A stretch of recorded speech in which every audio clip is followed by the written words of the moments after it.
Bismillahirrahmanirrahim. Assalamualaikum warahmatullahi wabarakatuh. Alhamdulillah wassalatu wassalamu ala Rasulillah wa ala alihi wa sahbihi wa man tabi'ahu wa wala. Segala puji bagi Allah Subhanahu wa taala kerana mengumpulkan kita pada pagi yang mulia ini untuk mengulang kaji bab yang sangat penting, iaitu bab berkenaan dengan bab puasa yang kita akan hadapi insya-Allah esok hari. Sesungguhnya sikap orang yang beriman ni, bila datangnya musim-musim yang mulia ini, dia akan ulang kaji bab-bab ni. Dalam satu hadis Nabi SAW, hadis sahih Muslim, satu hari Nabi SAW keluar daripada rumahnya dan dapati di masjid ada orang sedang berkumpul. Lalu Nabi kata kat dia, kenapa kamu berkumpul? Dia kata, jalasna lilatadzakara, untuk kami mengulang kaji al-Islam wa ma manna alaina bih, apa yang Allah Ta'ala telah berikan kami tentang kelebihan-kelebihan daripada amalan-amalan Islam tersebut. Rasul Nabi SAW kata, Allahumma ajlasakum illa hadha, bersumpahkah kamu bahawa kamu tidak mengumpulkan kamu melainkan kerana benda ni, sebab nak ulang gaji? Maka para sahabat kata, wallah ya Rasulullah, wallah ma ajlasana illa hadha, demi Allah kami tak duduk melainkan kami nak bincangkan benda ni. Tak ada niat lain, bukan niat nak sembang-sembang, nak makan breakfast ke apa, bukan. Ma ajlasana illa hadha, kami tak berkumpul melainkan untuk nak ulang kaji. Sekali Nabi kata apa? Wallah, kata demi Allah, ini la astahlifkum, aku la astahlifukum, aku tak minta kamu bersumpah tuhmatan lakum. Aku bukannya minta kamu sumpah tadi sebab aku rasa ragu-ragu terhadap kau punya keimanan, tapi aku bersumpah tadi sebab malaikat tadi, atani Jibril anifan, tadi kejap tadi Jibril telah datang jumpa aku dan dia kata apa? Innallaha yubahi bikum malaikatah. Sebenarnya Nabi Allah Subhanahu wa taala, dia menyebut hamba-hamba yang datang tadi dengan penuh kebanggaan di hadapan para malaikat. Maksudnya sikap orang beriman ni, dia suka mengulang kaji benda-benda yang Allah Ta'ala telah fardukan ke atas dia, apatah lagi ketika tibanya musim-musim ibadah, iaitu seperti yang kita maklum, bulan Ramadan ini bulan yang mulia. Maka kita buka lah kitab kita, surat 150 ni berkenaan dengan bab puasa. InsyaAllah kita cuba lah menghabiskannya dalam satu kuliah ni. Dia tak panjang, 14 muka surat je, 14 muka surat saja sebenarnya. Okay? Barakallahu fikum. Jadi pertama sekali, apa maksud puasa? Dalam buku ni tak cerita maksud puasa, kita lompat. Puasa maksud dia apa? Asal maksud puasa adalah menahan diri. Jadi apa-apa kita tahan diri, contohnya saya tahan diri daripada makan daging, puasa juga tu, bahasa Arab, puasa daging lah. Saya tahan diri daripada makan benda-benda berminyak sebab saya nak diet, puasa lah tu. Tapi itu puasa dari segi bahasa sahaja, bukan dari segi syarak. Itu sebab tu Allah Ta'ala sebut dalam Al-Quran kisah berkenaan dengan ibu Nabi Isa alaihissalam. Siapa? Maryam kan. Lalu Allah Ta'ala kata, dia kata, inni nazartu lirrahmani sawman falan ukallimal yawma insiya, aku dah bernazar kepada Tuhanku untuk aku berpuasa. Tapi puasa Maryam apa? Bukan tak makan, sebab baru tadi dia makan buah kurma kan, kisah dia tu, yang dia bersandar kat pokok tu. Lepas tu dia rasa sedih. Malaikat kata, tak payah, jangan sedih. Wa huzzi ilayki bi jiz'in nakhlah, goyang ke pokok tu, nanti tusaqit alayki rutaban janiyya, nanti jatuhlah kurma-kurma yang cantik, sedap-sedap. Kurma mejul, bukan? Kurma mejul yang termakan besar tu. Okey? Itu contohnya lah. Lalu Allah Ta'ala menyuruh dia agar berpuasa dan dia bercakap, menahan diri daripada bercakap. Sebab apa? Dia sedang bawa baby tu. Inni nazartu lirrahmani sawman falan ukallimal yawma insiya, hari ni aku takkan cakap dengan sesiapa pun. Lalu dia pun bawa lah baby tu. Apa jadi? Orang Yahudi semua kata, ya ukhta Harun, ma kana abuki mar'a sawin wa ma kana ummuki baghiya, apa kau bawa baby ni, bapak kau bukan orang jahat, mak kau bukan orang jahat. Jadi dia sumpah, dia dah nazar tak nak cakap, dia pun tunjuk je. Fa'asyarat ilaihi, dia tunjuk kat baby tu. Baby tu pun cakap, kata, lalu orang Yahudi kata, kaifa nukallimu man kana fil mahdi sabiyya, macam mana kau nak cakap dengan budak yang baby kecil ni? Lalu Nabi Isa bercakap, qala inni abdullah atani al-kitab wa ja'alani nabiyyan. Nabi Isa bercakap, sebenarnya aku adalah hamba Allah, aku ni Rabbi, aku telah diberi kitab, itu semua. Maksudnya apa? Puasa tadi. Nampak? Isa dan Maryam, ibu Nabi Isa, dia ikut perintah Allah, berpuasa tidak bercakap. Allah Ta'ala bagi dia barakah yang besar. Bayang kita berpuasa ikut perintah Allah, bukan sekadar makan, minum dari segala perkara yang boleh membatalkan puasa. Lepas tu puasa dari segi syarak maksudnya apa? Dia kata imsakun makhsus, menahan diri daripada sesuatu, min syakhsin makhsus, daripada orang yang tertentu, fi waktin makhsus, dengan waktu yang tertentu. Cuma tertentu. Maka kita fiqah tu bagi takrifan ni ya. Wa maksus bi syara'id, dengan syarat-syarat. Maksudnya apa dia? Menahan diri daripada sesuatu. Sesuatu tu apa? Menahan diri daripada sesuatu maksudnya menahan diri daripada perkara yang batalkan puasa. Min syakhsin, maksud daripada orang yang tertentu. Orang tertentu siapa? Orang yang diwajibkan berpuasa. Fi waktin maksus, pada waktu tertentu, iaitu kita ma'ruf. Nanti puasa ini adalah benda yang perbuatan yang bermula daripada waktu subuh sampai maghrib. Nanti kita akan bincang masalah imsak sekejap lagi. Okey, bi syara'id, dengan syarat-syaratnya, dengan syarat-syaratnya. Itu maksud puasa. Menahan diri. Peribahasa ni kalau kita apa yang kita belajar kat sekolah, menahan diri daripada makan dan minum dan segala perkara yang membatalkan puasa daripada terbit fajar. Terbit fajar tu perkataan yang sangat orang selalu tersilap. Perkataan terbit fajar tu, orang ingatkan terbit fajar tu terbit matahari. Orang ingatkan terbit fajar, kita selalu dengar fajar menyingsing, fajar.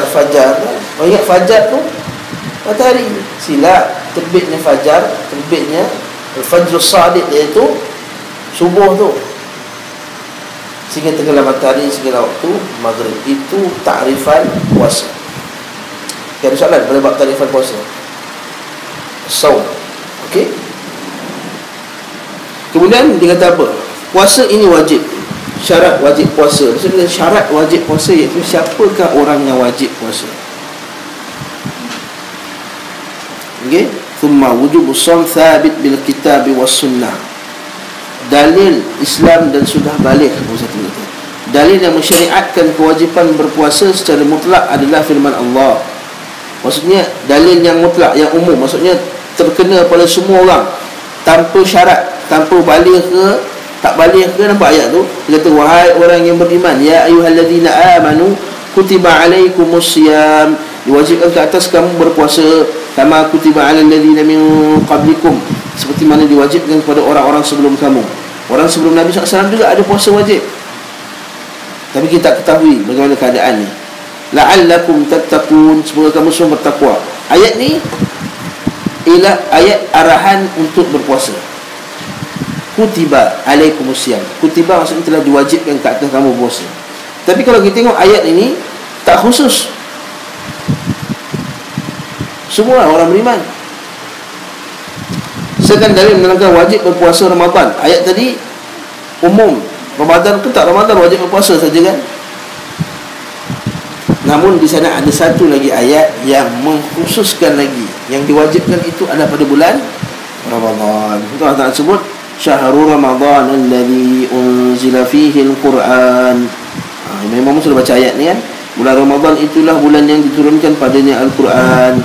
Hudan linnasi wa bayyinatin minal huda wal furqan, jadi petunjuk bagi manusia dan penjelasan, pembeza antara hak dan yang batil.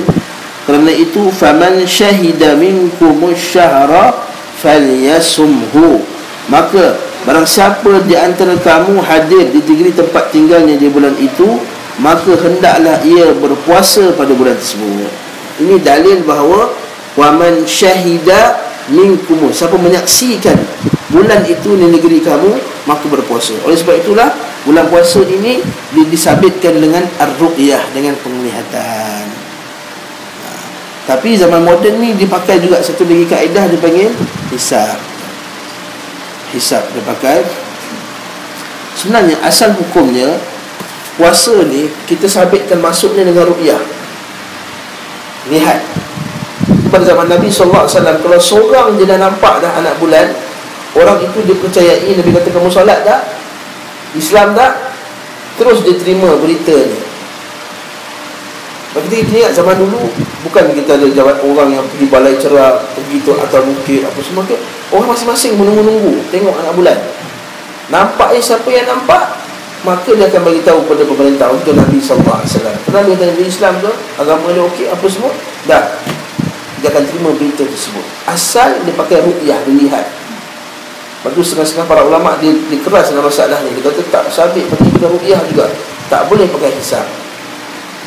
Tapi hadis Nabi SAW kata, idza ghumma ahadukum, maka ketika kamu tak nampak, maka jadikanlah Sya'ban itu 30. Jadikan Sya'ban itu 30 hari bila tak nampak. Maka itu cara terbaik. Namun di mana cara moden ni, dia panggil satu istilah pula, dia panggil, kita gunakan kiraan-kiraan yang menggunakan alat moden ni. Sebab itulah kita tengok kalender kita, kalender kuda tu, setahun dulu dah tahu dah Ramadan ni jatuh pada hari Ahad. Dan tengok tak silap, maksudnya digunakan hisab. Hisab ni boleh, tapi asalnya pakai ru'yah. Itulah Alhamdulillah kerajaan kita bagus. Dia pakai hisab juga, tapi dia pakai juga ru'yah. Pada malam tadi kan dah tengok dah anak bulan apa semua, dan dia tengok tak ada, tak nampak, maka dikatakan hari puasa tu hari Ahad. Isu biasa berkenaan masuk Ramadan ni, dia kata, adakah kita kena ikut Arab Saudi? Tidak perlu ikut Arab Saudi, tak perlu ikut mana-mana. Kata, kenapa Malaysia ni tak puasa, negeri lain pun tak puasa lagi? Contohnya Thailand tak puasa, Brunei tak puasa, Singapura tak puasa, Indonesia tak puasa. Sedangkan dia keliling kita, sedangkan dia tu patutnya dia nampak, kita pun nampak lah. Sebab bulan tu bukan bulan yang berbeza. Tidak, kita ikut negeri masing-masing. Berlaku pada zaman sahabat radhiyallahu anhu, zaman Ibnu Abbas dan lain. Dekat Mekah nampak, dekat Syam, dekat Madinah nampak, dekat Syam tak nampak. Sedangkan dekat negara Arab juga. Jadi kita ikut negeri masing-masing. Jangan ikut, kalau saya nak ikut Arab Saudi, ya tak boleh. Atau saya nak ikut Iran, jangan. Kita kena ikut negeri masing-masing. Jadi kalau negeri masing-masing ikut pemerintah dah declare, nampaklah, terimalah pemerintah, taat. Ustaz, katakanlah kita nampak anak bulan, confirm, ramai satu rumah ni semua nampak anak bulan, tapi kerajaan tak nampak.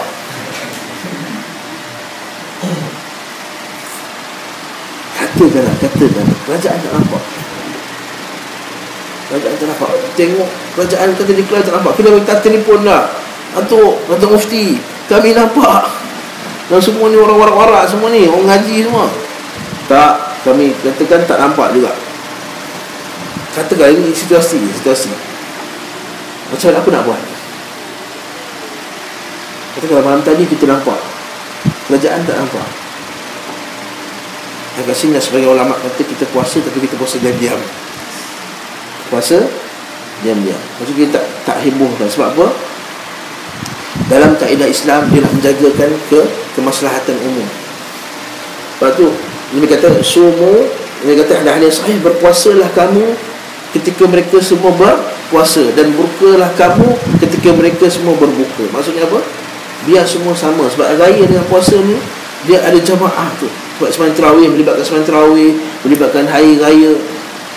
Jadi bila buat berasingan tu akan menyebabkan berlakunya perpecahan dalam masyarakat. Jadi kita buat apa? Tak apa, kita puasa diam-diam. Tapi tu ustaz yang lain tu, biar kerajaan tanggung dosa. Al-imam dhamin. Ada yang kata imam tu dhamin. Imam itu adalah orang yang menanggung kesalahan. Lepas tu ustaz kalau nak pula, itu juga bulan hari raya, kita dah confirm nampak betul, confirm nampak anak bulan dah raya dah besok. Kerja kata tak, raya lusa. Nampak macam mana? Boleh berbuka dah. Pagi tu boleh makan ketupat dah, tapi makan ketupat diam-diam. Boleh diam-diam makan ketupat. Tak usah kita kecoh. Keluar pun kat luar macam kita puasa juga. Tak apa, sembilan hari tangguh besok. Sembahyang sekali dengan pemerintah. Berlaku zaman Nabi SAW, pernah tangguh sembahyang raya. Pada zaman Nabi SAW berlaku tengah apa, dah masuk hari bulan puasa sebenarnya, dah masuk raya, tapi Nabi SAW ingat masa tu masih lagi puasa. Lalu sahabat datang, ya Rasulullah, sebenarnya malam tadi nampak anak bulan, tapi masa dia dah bagi tahu tu dah waktu zuhur, dah lepas waktu sembahyang raya, dah waktu zuhur. Bila waktu zuhur kata, oleh itu kita qada sembahyang raya esok, sebab dah terlepas waktu pagi. Sembahyang raya didirikan pada waktu pagi sampai zuhur. Lepas zuhur tak sembahyang raya lagi dah, maka dia kata diqada'kan besoknya. Maka kalau macam itulah kisahnya, kita sembahyang besok tu qada'an bersama dengan pemerintah. Itu masalah. Tapi untuk hari raya kena 2 saksi. Untuk bulan puasa 1 orang saja. Kalau bulan puasa seorang dia nampak anak bulan, dia percayai agamanya, diterima. Adapun hari raya dia kena 2 orang yang tengok, 2 orang saksi. 2 orang saksi buat nak buka, Wallahu a'lam bissawab. Itu cara tengok anak bulan. Okey, lepas tu kata faman syahida minkum asyhara falyasum, siapa yang berada di negeri kamu dan kamu saksikan, maka berpuasalah. Arahan Quran betul kata walaupun orang lain tak nampak, kita nampak, kita kena puasa. Betul saya kata kalau kita nampak suatu dunia tak, kerajaan lain pun tak nampak, kerajaan tak nampak, kita nampak, kita confirm yakin, ayah tengok ya, betul ke ni saya nampak ni. Ayah kata betul, mak pula, mak betul anak bulan. Syarat dia mestilah anak, mak dan ayah dia tahu anak bulan tu apa. Orang kita ni kadang-kadang tak tahu anak bulan tu apa. Apa maksud anak bulan ni? Anak bulan tu kan bila dah tutup dah, dia sekejap je, dia tutup sekejap, dia keluar je, dia tutup sekejap, dia keluar anak bulan, tipis je. Maksud dah masuk anak bulan yang baru. Allah Ta'ala alam bisawab. Seterusnya, sabda Rasulullah SAW kepada orang Arab Badawi, ini kita kena dalil wajib berpuasa tu, puasa Ramadan. Sabda Rasulullah SAW kepada orang Arab Badawi yang bertanya kepada baginda sallallahu alaihi wasallam, beritahulah kepadaku puasa apa yang diwajibkan ke atasku. Maka berkata puasa Ramadan, kan? Itu biasa makruf di Bukhari dan Muslim. Ketika seorang Arab Badawi datang, kata apa yang wajib ke atasku? Dia kata puasa Ramadan. Ada tak tambahan lagi? Nabi kata kecuali kalau kamu nak menambahnya, illa anta tawwa'a. Maksudnya kalau kamu nak tambah. Maka dia kata aku tak nak tambah, aku nak buat yang wajib je. Maka dia kata kalau kamu lihat, dia kata kalau aflaha in sadaq, kalau dia betul dia buat yang wajib saja dan tak tambah, dia akan jadi orang yang berjaya. Maksudnya kalau kita ni betul kita puasa Ramadan, katakanlah kita tak nak jadi macam tu, tapi katakanlah ada orang tu dia puasa Ramadan, dia tak puasa lain, kena masuk syurga lah? Boleh. Sebab ada Nabi SAW, Nabi sebut dalam hadis kursi, la taqarraba ilayya abdun ma taqarraba ilayya abdun bi ahabbi mimma aftaratuhu alayhi. Dan tidak ada benda yang aku paling suka, Allah Ta'ala kata dalam hadis kursi, yang paling aku suka daripada hamba-Ku, iaitu dengan ibadah dia mendekatkan diri kepada-Ku, melainkan benda yang aku telah wajibkan ke atas. Maksudnya ketika hadis Badawi tadi, dia kata aku nak buat yang wajib, solat yang wajib, zakat yang wajib, puasa yang wajib, haji yang wajib, itu je dia nak buat. Dia tak nak tambah apa-apa. Nabi kata apa? Aflaha in sadaq, dia akan syurga sekiranya dia benar. Tapi para ulama bila bincang hadis dia kata apa? Dengan syarat, bisyurut, dengan syarat dia tak buat maksiat. Lepas tu para ulama kata letak buat yang wajib lebih tinggi, nombor 1 first. Yang kedua bukan buat yang sunat, yang kedua tinggalkan maksiat. Meninggalkan maksiat itu lebih afdal daripada buat yang sunat. Lepas tu para ulama kata 1 dirham yang kamu tahan daripada belanjakan daripada tempat yang haram, lebih aku sukai daripada 7,000 dirham yang kau sedekahkan pada tempat yang sunat. 1 dirham, saya ulang balik, 1 dirham yang kamu tahan daripada berbelanjanya pada tempat yang haram, lebih aku sukai daripada 7,000 dirham yang kamu belanjakan daripada tempat yang haram. Jadi bahawa buat yang wajib itu lebih, meninggalkan yang haram itu lebih afdal daripada buat yang sunat. Ya, barakallahu fikum. Jadi kat sini kewajipan berpuasa tadi. Dan makruf puasa, kelebihan puasa Ramadan dalam buku ni tak sebut. Buku ni cerita pasal hukum hakam. Kita tahu bulan Ramadan, puasa Ramadan makruf banyak kita punya faedah dia. Sehingga dalam hadis Nabi sallallahu alaihi bulan puasa kan bukalah TV, insya-Allah banyak fadilat ustaz akan bacakan akan dibuka dalam pintu rayyan. Man sama yauman fi sabilillah Dan siapa yang puasa pada satu hari di hadapan Allah SWT, zahzahullah, Allah Ta'ala akan jauhkannya daripada neraka 70 kharifa. Allah Ta'ala akan jauhkannya daripada neraka 70 musim, 70 tahun. Satu hari saja berpuasa betul-betul kerana Allah SWT, Allah Ta'ala jauhkan dia 70 tahun daripada neraka. Satu hari berat 30. Itu hadis yang biasa kita dengar kan. Dia kata apa? Faqad ja'akum Ramadan. Bukan dia kata apa? Telah datang kepada kamu Ramadan. Iftarada alaikum syiyam, telah diwajibkan padanya berpuasa, maka pada ketika itu dah terbukanya pintu syurga. Apa maksud terbuka pintu syurga? Adakah maksud ada orang masuk syurga? Tak. Ada orang masuk syurga lagi, sebab orang yang pertama yang akan masuk syurga ialah Nabi Muhammad SAW dan selepas hisab. Kalau kita maksud Nabi SAW pintu syurga terbuka, pintu syurga terbuka itu maksudnya banyaknya amalan kebaikan pada bulan Ramadan ini untuk kita lakukan. Yang kedua, tertutupnya pintu neraka. Maksud tertutup pintu neraka, adakah tak ada orang masuk neraka? Tak. Memang tak ada orang lagi dalam neraka pun. Mana ada orang lagi dalam neraka? Sebab belum lagi berlakunya hisab. Allah Ta'ala tidak zalim. Allah Ta'ala tidak akan mengazab seseorang sehingga Allah Ta'ala telah hisab, sehingga fa'tarafu bidhanbihim, sehingga mereka mengiktiraf dosa-dosa mereka sendiri. Apa itu maksud hadis Nabi pintu neraka tertutup? Iaitu kerana kurangnya orang buat maksiat pada bulan ini, pintu neraka tertutup. Walillahi mutaqa, bagi Allah Ta'ala itu ada orang-orang yang dibebaskan daripada azab api neraka. Sebab apa? Bulan Ramadan ni banyaknya orang yang bertaubat. Itu kelebihan bulan Ramadan, puasa pula tu.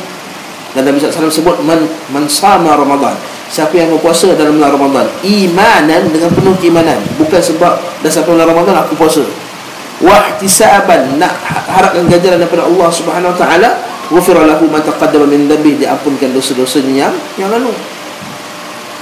Dan banyak lagi dah hadis yang kita kan, la khulufu fadis saim atyabu 'inda Allah min rihil misk. Bau busuknya mulut orang yang berpuasa itu lebih disukai daripada minyak kasturi.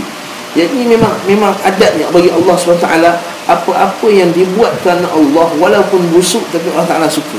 Itulah hadis yang sahih berkenaan dengan orang yang berkumpul di padang Arafah kan, Asy'atha Akbar, iaitu dia punya badan berdebu-debu, berpeluh kan, haji, busuk badannya.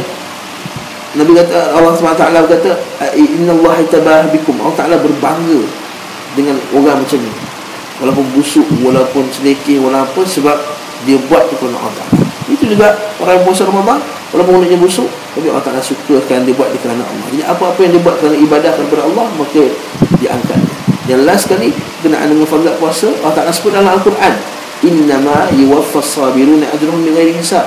Jadi Allah Ta'ala bagi ganjaran orang yang bersabar itu tanpa hisab. Dalam hadis yang sahih Nabi sebut, setiap amalan anak Adam digandakan antara 10 ke 700 kali ganda. Setiap amalan anak Adam digandakan antara 10 sehingga ke 700 kali ganda rahmat Allah Ta'ala. Allah Ta'ala tak pernah bagi satu kebaikan dengan satu balasan, tak. Setiap buat benda yang baik, Allah Ta'ala darab 10, ni rahmat Allah Ta'ala, 10 sehingga ke 700 kali ganda, ila sab'ati mi'ati dhifin, hanya riwayat Muslim. Tapi ada satu pengecualian. Apa dia? Puasa, as-sawm. Fa innahu li, akulah yang meletakkan pahala banyak mana yang aku nak, wa ana ajzi bih, aku yang bagi pahala banyak nak, sebab dia buat itu kerana aku. Sebab itulah Allah Ta'ala sebut dalam Ramadan, hujungnya sebut tattaqun, semoga kamu bertakwa. Sebab pada puasa Ramadan ni lah orang betul-betul dilatih takwa dia. Masa kita masuk dalam bilik seorang-seorang, tak ada siapa yang tahu kita makan dan minum, tapi dia tak makan dan minum, sebab dia tahu Allah Ta'ala lihat dia. Itu yang Allah Ta'ala latih. Sedangkan makan dan minum itu benda yang harus. Luar Ramadan, makan minum hukum dia harus. Dan Allah Ta'ala tahan kita daripada buat benda yang harus pada bulan Ramadan. Oleh itu sepatutnya setiap orang mukmin dia berfikir dan memperhatikan bahawa, bayangkan pada bulan Ramadan kita boleh meninggalkan perkara yang harus kerana Allah Ta'ala. Takkanlah luar Ramadan tak boleh tinggalkan benda yang haram kerana Allah Ta'ala, sedangkan haram tu sikit.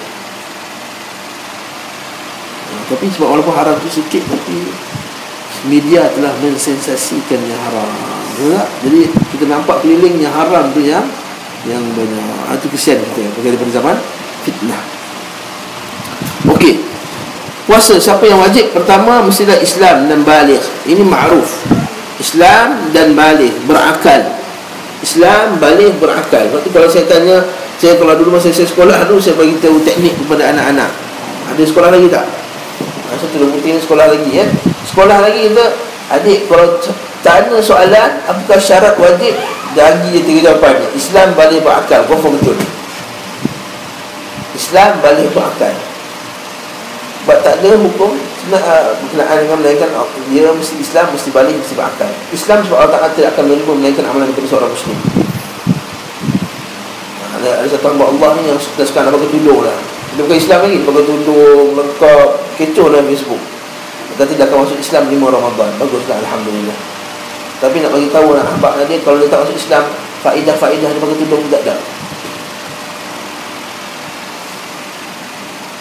Inna Allah wa may yabtaghi ghayra al-islam dinan falan yuqbal min. Siapa yang cari jalan agama selain Islam, la yuqbal min, tak diterima apa pun satu benda. Betul dalam ayat lain Allah Ta'ala sebut dalam Al-Maidah, Al-Baqarah dan lain, dalam Al-Maidah, Al-Imran, kalau mereka tu law kana ma fil ardi jami'an wa mithluhu ma'ahu liyaftadu bihi min adab yaumil qiyamah ma taqabbala minhum. Kalau mereka itu adalah seluruh langit dan bumi, tak tebus diri dia akhirat kelak, ma taqabbala minhum. Abu Talib buat amalan punya dah baik, tapi pertahanan Nabi SAW masuk neraka juga. Dengan Aisyah kata Rasulullah, Abu Talib tak pertahanan kamu, jaga kamu daripada musuh dan semua tak ada faedah baginya. Tak ada faedah dia. Tak ada faedah, melainkan dia letakkan pada neraka yang balik kecil. Tetapi siapa yang masuk Islam lepas itu, siapa yang buat baik masuk Islam, aslamta ala maslahati min khair. Semua kebaikan yang dia buat sebelum Islam masuk dalam akaun. Kejahatan tak masuk. Islam yahdimu man qablah. Nah, Nabi hadis riwayat daripada Abu Al-As. Dia nak salam dengan Nabi dalam Islam. Nak salam ni dia tarik tangan. Dan dia kata, saya tarik tangan ni. Ya Rasulullah, boleh tak kau jamin aku satu benda? Kalau aku masuk Islam, dosa aku dihapuskan. Nabi tergelak, Nabi senyum. Takkan kamu tahu wahai Abu Al-As, innal Islam yahdimu ma qablah, was-sawm yahdimu ma qablah, was-salat tahdimu ma qablah. Sebenarnya solat menghapus, sebenarnya Islam itu menghapuskan dosa-dosa sebelumnya. Puasa itu menghapuskan dosa-dosa sebelumnya. Zakat solat itu menghapuskan dosa-dosa sebelumnya. Dosa tak dapat, dia masuk pahala-pahala agak dia pakai tudung sebelum ni tu, InsyaAllah dapat kami. Kita kata boleh tahu lagi. Jadi Islam balik berakal, balik ma'ruf. Tak boleh cerita lah balik macam mana. Berakal, okey, isu berakal. Kalau ada orang tu sekejap berakal, sekejap tak berakal, macam mana hukumnya? Asal orang dia ada gigi isim, gila sekejap. Maka macam mana puasa dia? Dia ketika dia sedar dia kena puasa. Dia tak sedar, itu lain cerita. Kalau kata dalam masa sahur tu dia okey, bang, puasa bang, okey. Tapi kalau masa tengah nak sahur tu, nak niat puasa tu dia dah tak betul, maka ketika itu tak wajib. Ya? Dia wajib ketika dia sihat, berakal. Yang si mampu berpuasa. Mampu di sini ada yang dua maksud mampu, iaitu mampu dari segi syar'i dan mampu dari segi kesihatan badan. Allah Ta'ala berfirman, wa 'alal ladzina yutiqunahu fidyatun ta'amu miskin. Wajib bagi orang yang berat menjalankannya jika mereka tidak berpuasa membayar fidyah, iaitu memberi makan seorang miskin. Iaitu kalau ada orang tu sakit dan tak diharapkan dia baik, yang macam orang tengah kanser stage 4, masuk Ramadan, maka dia tak wajib lah puasa, tapi dia kena keluar fidyah. Satu hari satu mud untuk seorang miskin. Satu mud tu macam mana? 2/3 kilogram. Ini macam mana kan? Satu mud dia, kita kena kata 700 mililiter. Lebih kurang untuk seorang orang miskin. Jadi kalau dia start 30 hari, 30 darab lah. Ataupun orang tua yang memang tak mampu nak puasa, itu juga fidyah, bayar fidyah. Okey, hal ini cukup tak miskin. Okey, berapa pula? Imam Bukhari rahimahullah taala berkata daripada Atha bin Rabah bahawasanya dengan Abdul Abbas radhiyallahu anhu membaca, Wa 'alal ladzina yutiqunahu fidyatun ta'amu miskin. Ibn Abbas berkata ayat ini tidak dinasakh, tidak dihapuskan. Maksud ayat ini adalah orang yang lanjut usia, wanita-wanita yang hamil, yang sudah tidak sanggup berpuasa, maka mereka menggantikannya dengan bayar memberi makan fakir miskin setiap satu hari seorang. Itulah mazhab Syafi'i. Dia kata kalau orang yang hamil, dia kena buat dua-dua sekali. Dia kena qada dan dia juga kena fidyah.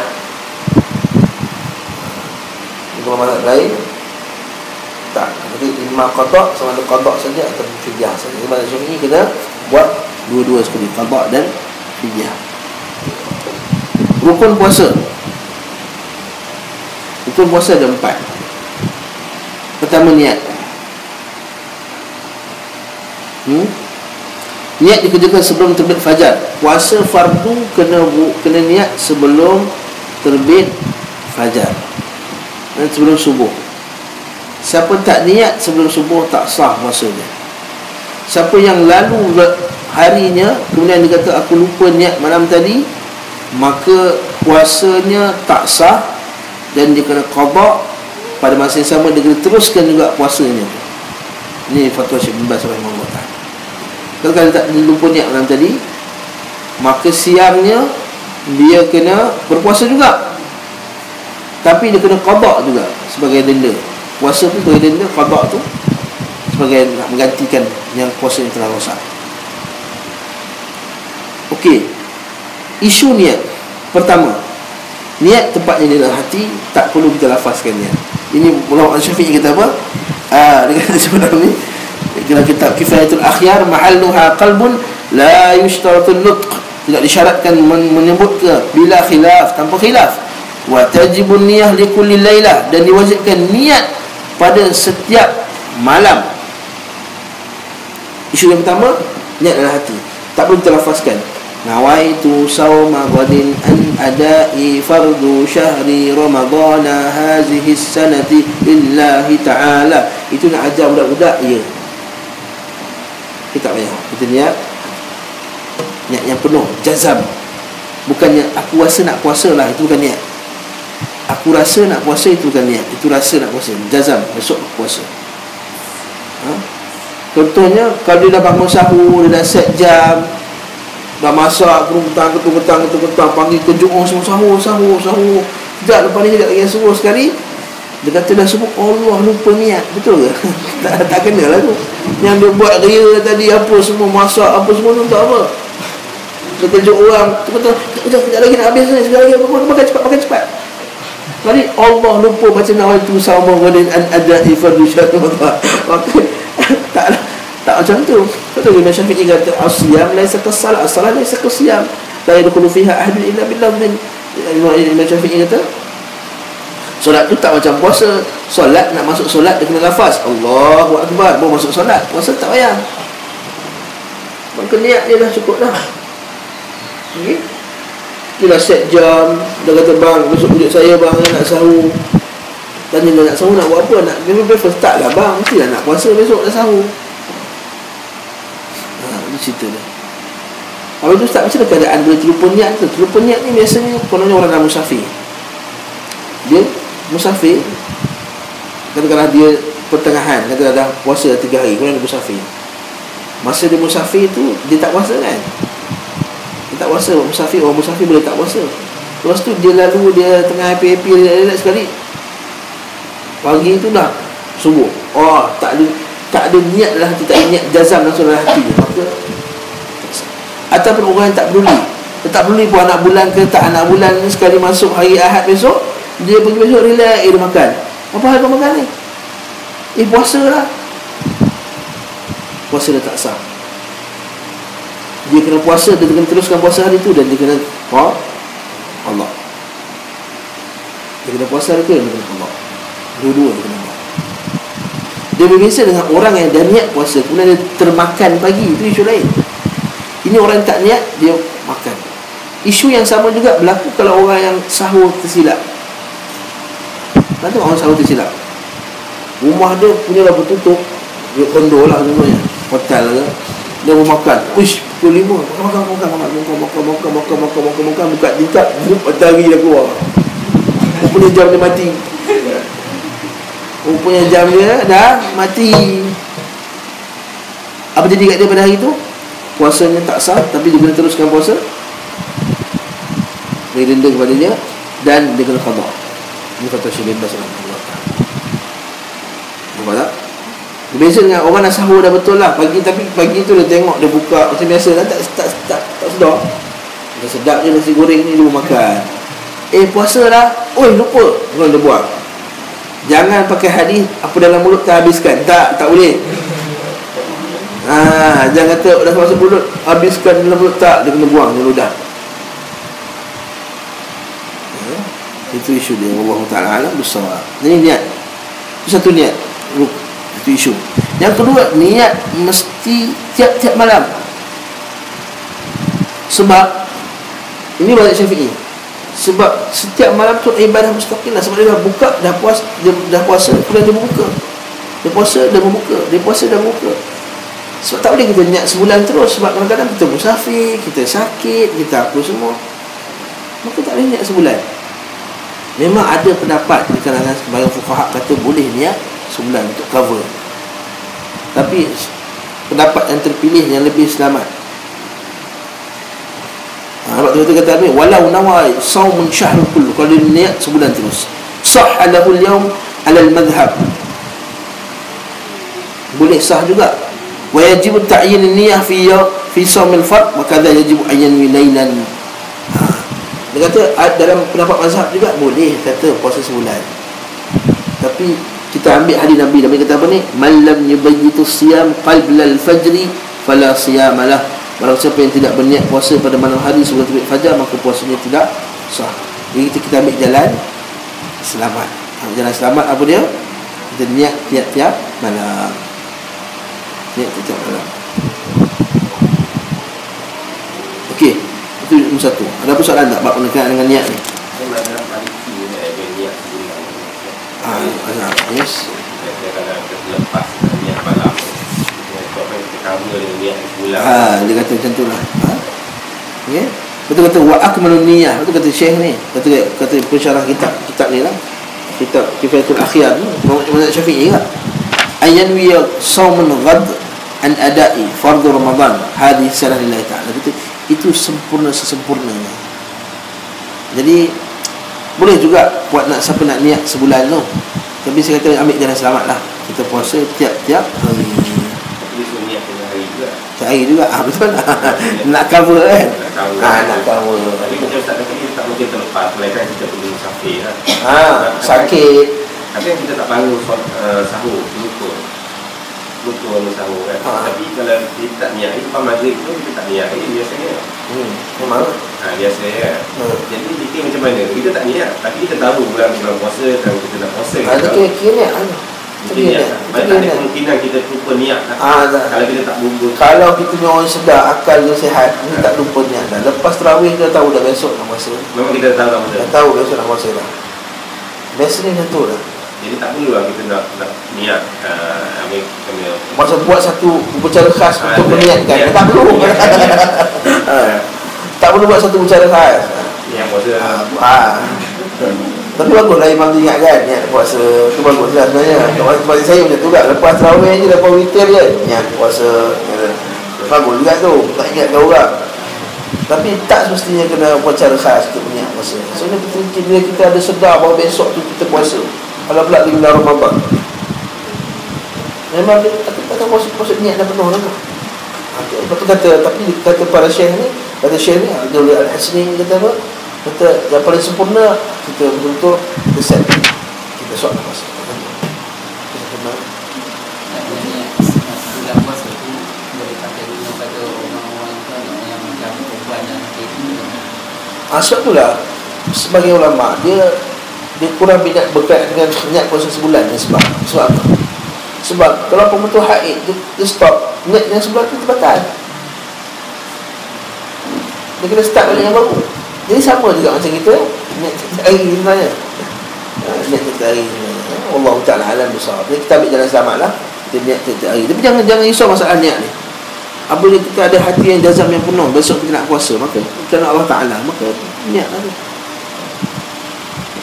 Niat lah, sah lah niat. niat tu cuma niat tak boleh ada puasa besok hari. Kita kata besok nak puasa Allah Ta'ala, cukup lah. Dan kita kata bila niat, jangan susun ayat. Niat itu bukan susunan ayat di dalam jiwa.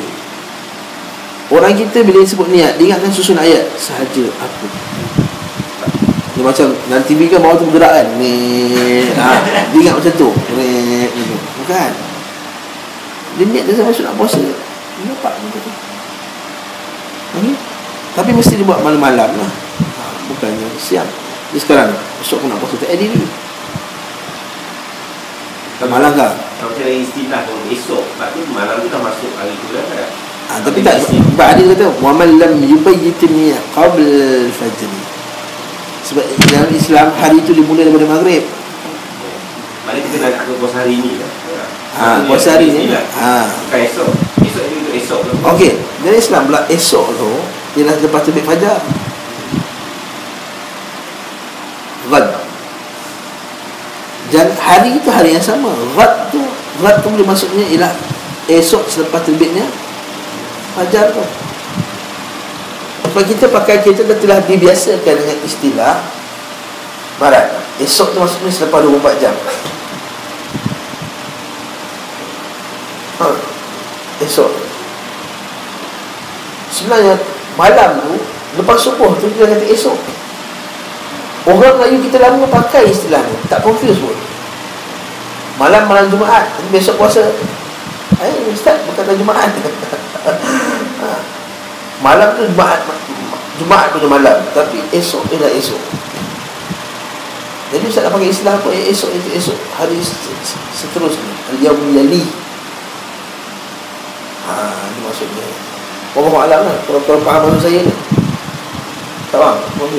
Maksudnya dalam Islam maghrib tu kita dah masuk dah bulan tu, dah masuk dah hari ni, kita panggil malam Jumaat ni, malam Sabtu. Lepas tu kita sembang tarawih malam ni, so dah masuk pada hari Ahadnya. Sebab Islam hari dia mula daripada malam.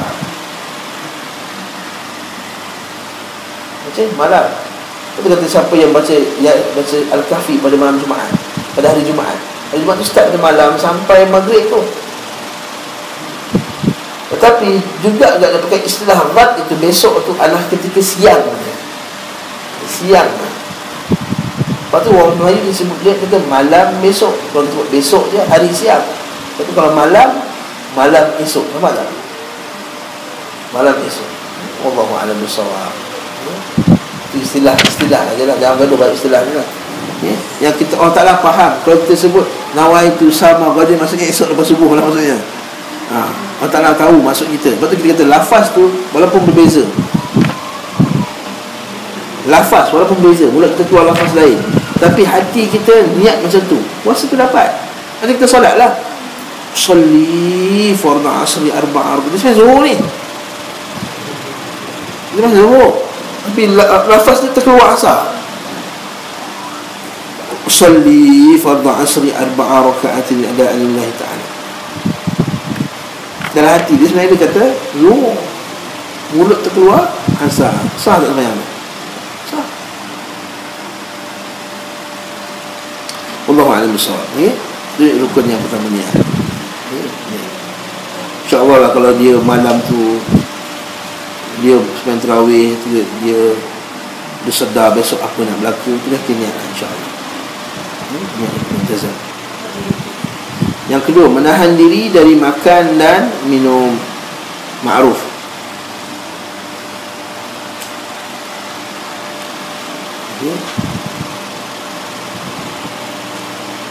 Minha al-aqlu wa syurbu wa in qalla 'inda al-'amal, dengan sengaja. Disebut sini makan diri dari makan dan minum dengan sengaja walaupun sedikit. Hadha huwa sahih, ini adalah pendapat yang betul.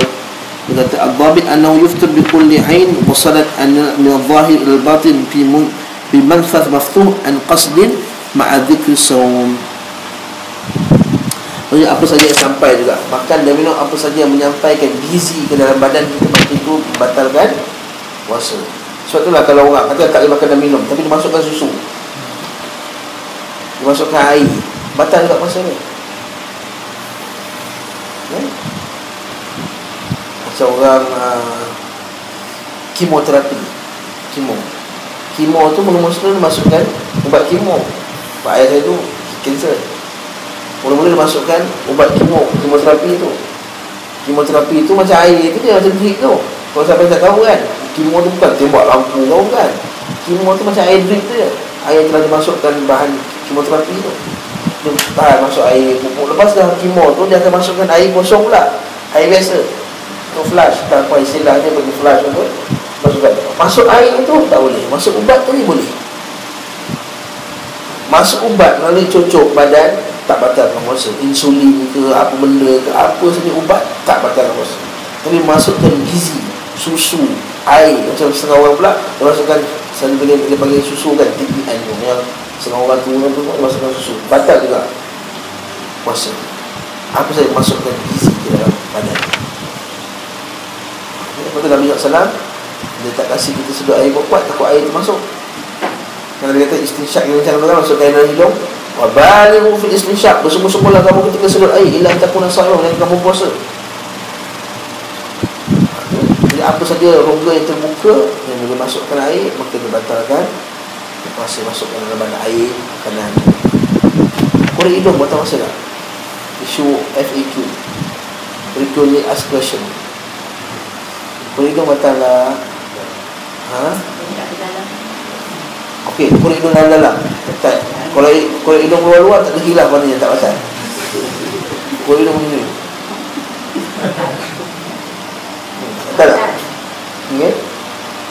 Sebagian mazhab mengatakan, ulama mazhab mengatakan batal. Sebab apa? Sebab hadis tadi lah, dia kata jangan sedut air kuat-kuat. Mereka kecuali kamu berpuasa. Nabi kata sedutlah air kuat-kuat dengan kamu puasa. Jadi kalau air tak boleh sedut kuat-kuat, maksudnya tangan pun tak boleh masuk dalam.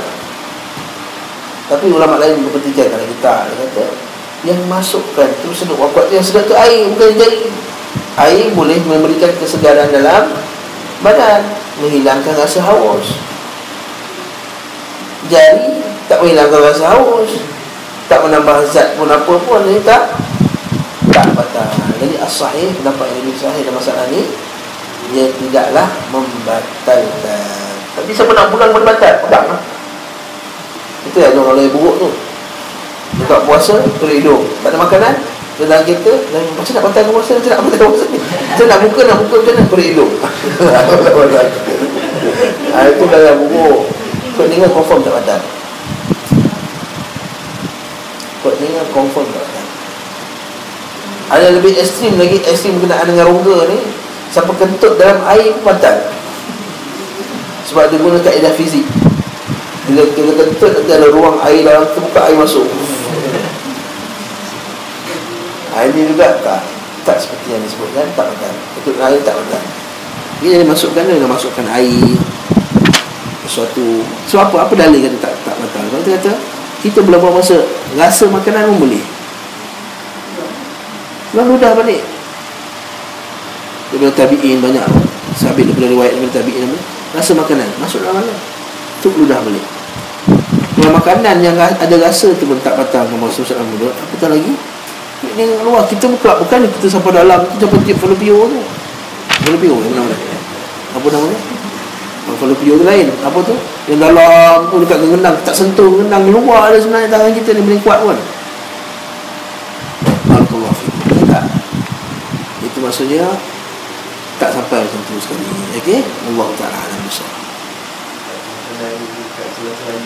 Makanan celah-celah lagi kalau mampu mengeluarkannya, kalau besar contohnya, betul lagi besar kat ni, boleh buang. Apa yang kecil-kecil yang susah nak elakkan, maka tak batalkan puasa. Berkumur batalkan puasa tak? Tak, confirm tak batal puasa. Berkumur tidak batalkan puasa. Tak ada rasa air tu? Tak, itu rasa je air. Air liur kita pun ada rasa juga, semua ada rasa. Dia juga masuk, saya dah sebut masuk gigi pun tak membatalkan puasa. Okey, seterusnya lah. Jadi menahan diri daripada makan dan minum dengan sengaja. Ayakuna jawfan wa illa yahil. Hadha wa sahih hatta law qatara fi udhunihi syai'an. Itu dalam mazhab. Dalam mazhab, sehingga kan mata, masukkan ubat mata pun batal. Sebagai ulama mazhab kita Syafi'i, masukkan ubat mata tu pun batal. Batal. Kalau kita ikut ulama-ulama Syafi'i. Jadi kita kata dalil tak ada. Itu majlis fiqh antarabangsa yang telah bersidang baru-baru ni. Ulama satu dunia dah berkumpul. Dia telah mengeluarkan beberapa fatwa yang menyebabkan tak batal puasa. Antaranya ubat telinga tak batal, ubat mata tak batal. Hatta orang yang asma yang spray tu pun tak batal puasa, tapi rokok batal. Jangan kiaskan rokok dengan ubat asma tu. Ustaz tu ubat asma tu boleh masuk ni asap. Asap juga bukan makanan dan minuman. Tak, rokok batal puasa. Sepakat ulama mengatakan bahawa batal puasa. Tapi asma, ubat asma tak batal puasa. Sebab dia tak sampai ke rongga sebenarnya pun. Dia tertekak je dekat sini je. Dia tak masuk dalam. Bukan bagi makanan ke minuman ke, pada tertekak tak batal. Okay.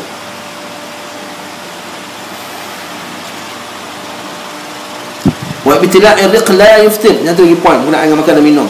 Menelan air liur tidak membatalkan puasa. Dia jangan ayah ambil baldi kecil tu dah. Mak saya kata masa dia kecil-kecil macam tu, seorang ada baldi kecil satu. Walau ikhtalata bi ghairi, walaupun bercampur dengan selainnya. Ya sawa'an kana tahiran kaman futila khaytan masbuqan aw najasan kaman dumiyat lathatuhu wa hiya lahmun asnanihi wa taghayyur riqi bid-dam, atau berubah dengan darah, fa innahu la yuftir bila. Kalau hatta walaupun gusi dia berdarah, dia telan air liur yang dah ada dengan gusi yang berdarah tadi, la yuftir bila khilaf. Tanpa kalau berubah lain cerita. Kalau campur daging, campur makanan sebut tadi kan, fa innahu yuftir bila khilaf. Ya. Kalau dhahabat dam wa abid riq wa sahih annahu yuftir aidan li'an tajis famuhu wa la yatahhar ila al-ma'. Okey. Jadi kalau darah tu banyak, maka jangan telan darah tu. Saya kata kalau macam darah gigi yang kecil-kecil, mana boleh nak buang, susah. Maka kalau darah tu banyak mengalir sampai boleh berkumpul, maka kita buanglah. Okey.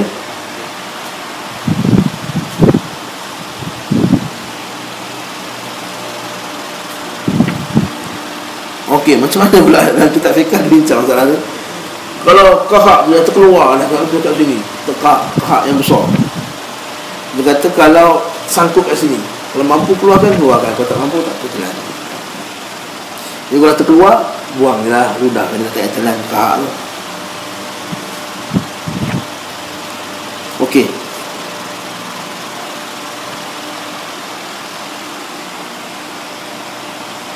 Seterusnya, menahan diri daripada hubungan seksual badan, itu makruf. Cium tak ada masalah. Cium tak ada masalah. Pegang tak ada masalah. Yang tak boleh hanyalah jima'. Yang tak boleh hanyalah jima'. Tapi berhati-hatilah. Takut orang mau mukaddimah jima', lepas tu terlepas. Nabi Aisyah radhiyallahu anha kata, Nabi SAW berpuasa, tapi dia orang yang paling kuat menahan nafsu dia. Betul, dia cium isteri dia ketika dia puasa, tapi Nabi adalah orang yang paling kuat menahan nafsu dia. Jadi kalau orang baru kahwin bulan Syakban, tak payahlah cium lah, bahaya. Takut terlepas. Jadi elakkan. Okay? Wa kulu washrabu hatta yatabayyana lakum al-khayt al-abyad min al-khayt al-aswad min al-fajr thumma atimu siyama ila al-lail wa la tubashiruhunna wa antum aakifuna fil masajid. Dan makan dan minumlah sehingga terang bagimu benang putih dari benang hitam, iaitu fajar. Dan sempurnakanlah puasa itu sampai datang malam, tapi janganlah kamu mencampuri mereka itu sedang kamu beriktikaf dalam masjid. Maksudnya tak boleh mendatangi mereka ketika waktu siang. Maka ayat benang putih ialah cahaya siang, benang hitam kegelapan malam, fajar adalah cahaya yang nampak membentuk di ufuk. Dengan datangnya fajar, maka malam telah berakhir dan subuh telah tiba. Jadi kat sini kita kata berpuasa itu start daripada subuh. Mana Al-Quran kata berpuasalah kamu setelah fajar putih dan fajar hitam. Fajar putih itu adalah ketika masuknya benang putih, masuknya fajar waktu subuh. Jadi sebenarnya waktu yang tak boleh makan waktu subuh, bukan waktu imsak. Apa itu Ustaz? Waktu imsak tu, waktu imsak adalah waktu berhati-hati. Imsak waktu berhati-hati. Okey, hati-hati maksudnya janganlah kita buat tak peduli makannya, tak peduli Malam tu akan makan tengok subuh dah masuk. Kalau macam tu, kalau makan subuh dah masuk, maka dia terbatal puasa. Dia kena qada satu hari yang lain. Itu maksud imsak, maksudnya standby, hati-hati. Tapi ada pun makan tu tak boleh makan start ke subuh. Jadi kalau sebelum tu boleh makan lagi. Kalau kata bangun, 2 minit lagi subuh, confirm jam kita tepat, tak dengar azan lagi, dengar pula dekat masjid orang pasal kaset tahrim kadang-kadang kan. Oh, baca Quran, confirm lah subuh tak masuk lagi. Maka boleh tak nak grab apa-apa yang kurma ke apa ke, boleh makan. Dan sampai azan stop. Ada satu hadis Nabi SAW yang berkenaan dengan bila kamu dah pegang makanan dan waktu azan maka habislah apa yang di tangan kamu. Hadis itu dipertikaikan kesahihannya di kalangan para ulama. Di kalangan para ulama, Syaikhani rahimahullah sahihkan hadis tersebut. Oleh itu dia pegang, pengen ulama dia pegang pendapat tersebut, itu kalau dah ada tangan ni, katakan dah ambil cawan, dah minum air dah, dia minum, duduk dekat azan, Nabi kata habiskan air itu, tak ada masalah. Hadis tersebut dipertikaikan kesahihannya. Kalau saya tanya saya ambil jalan selamat, iaitu tak. Kalau dah azan dengan minum, azan terus stop, jangan sambung. Sekali dia pegang bukan kalau besar ni ke, azan tu gudu lama tu tak ingat. Maka tak macam tu. Terbangun 7 minit jadi subuh. Jadi dia boleh makan. Boleh makan azan. Kita nak azan Allah ubat untuk makan. Macam mana tak? Dia nak makan ubat. Ubat dia dah tentu ada ubat, tapi dia kena makan juga. Tak boleh. Dah azan tak masuk apa-apa ubat. Masuk ubat apa pun tak orang tahu. Kecuali kalau dalam mulut tu habiskan dalam mulut tu. Dah masuk mulut azan, habiskan, dah selesai. Sebab para fuqaha dah azan pun buang dalam mulut tu. Dan ini lebih selamat. Ini lebih selamat. Ada pun kalau tengah kunyah, tengah hancur kan, hancur nak buang, dah hancur, maksudnya dah hampir hancur, maka tenang dah apa yang baki tu. Maksudnya baru masuk kan, baru gigit ayam, kau ketul ayam besar, Allahu Akbar, Allahu Akbar, tak ada, dia buang, habiskan. Tak payah kunyahkan, habiskan. Tak boleh. Kecuali kalau ubat tu kau tak makan, dia mati, tu lain cerita lah. Maka lebih baik dia makan, dan dia kena ganti puasa tersebut. Kalau dia katakan dia tak, dia kena makan juga ubat tu, maka dia termasuk dalam orang yang penyakit, maka dia kena ganti juga puasa tersebut. Puasa hari tersebut dan kena ganti juga satu hari. Ini wallahu a'lam bissawab lah. Wallahu a'lam bissawab. Menahan diri pada muntah dengan sengaja, ini hadis yang sahih juga. Nabi sebut menahan diri dari muntah yang sengaja, itu man zara'ahu qai'un wa huwa sha'im falaysa 'alaihi qada' wa in istaqa' falyaqdi. Menahan diri daripada muntah dengan sengaja, iaitu kalau muntah dengan sengaja batal. Muntah tak sengaja tak batal. Muntah sengaja ni boleh korek sana korek sini, gosok gigi ria sangat, kalau dia nak buang kahak kat lidah lah, apalah, kali muntah. Tapi kalau dia lalu ke tempat yang ada bangkai, muntah, mabuk kereta muntah, mabuk kapal muntah, itu tak membatalkan puasanya. Okey, itulah rukun puasa. Tak banyak lah. Kemudian niat. Niat ni, kalau selain perbincangan niat ni banyak ni. Dia tak boleh, kalau masa niat tak boleh pula niat nak buka puasa, tak boleh, batal puasa ni. Niat yang penuh untuk berbuka puasa. Aku nak buka puasa lah pukul 12 ni, pukul 12 nak buka. Niat yang penuh untuk makan, batal puasa. Kalau kita fikah bincangan ni, bincangan dengan detail. Tapi kalau ada kalau, betul tak? Saya tanya Suhu, kalau lah kedai mamak tu buka nanti, aku nak beli nasi, aku nak buka puasa.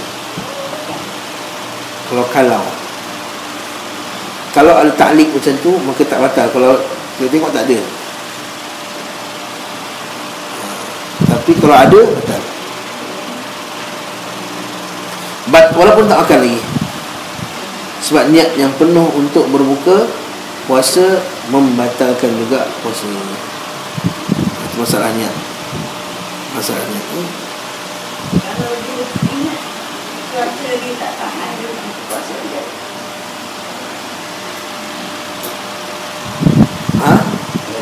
Cuaca yang dia teruk sangat. Tak, kalau terpanasnya tak tahan, nanti tak masalah.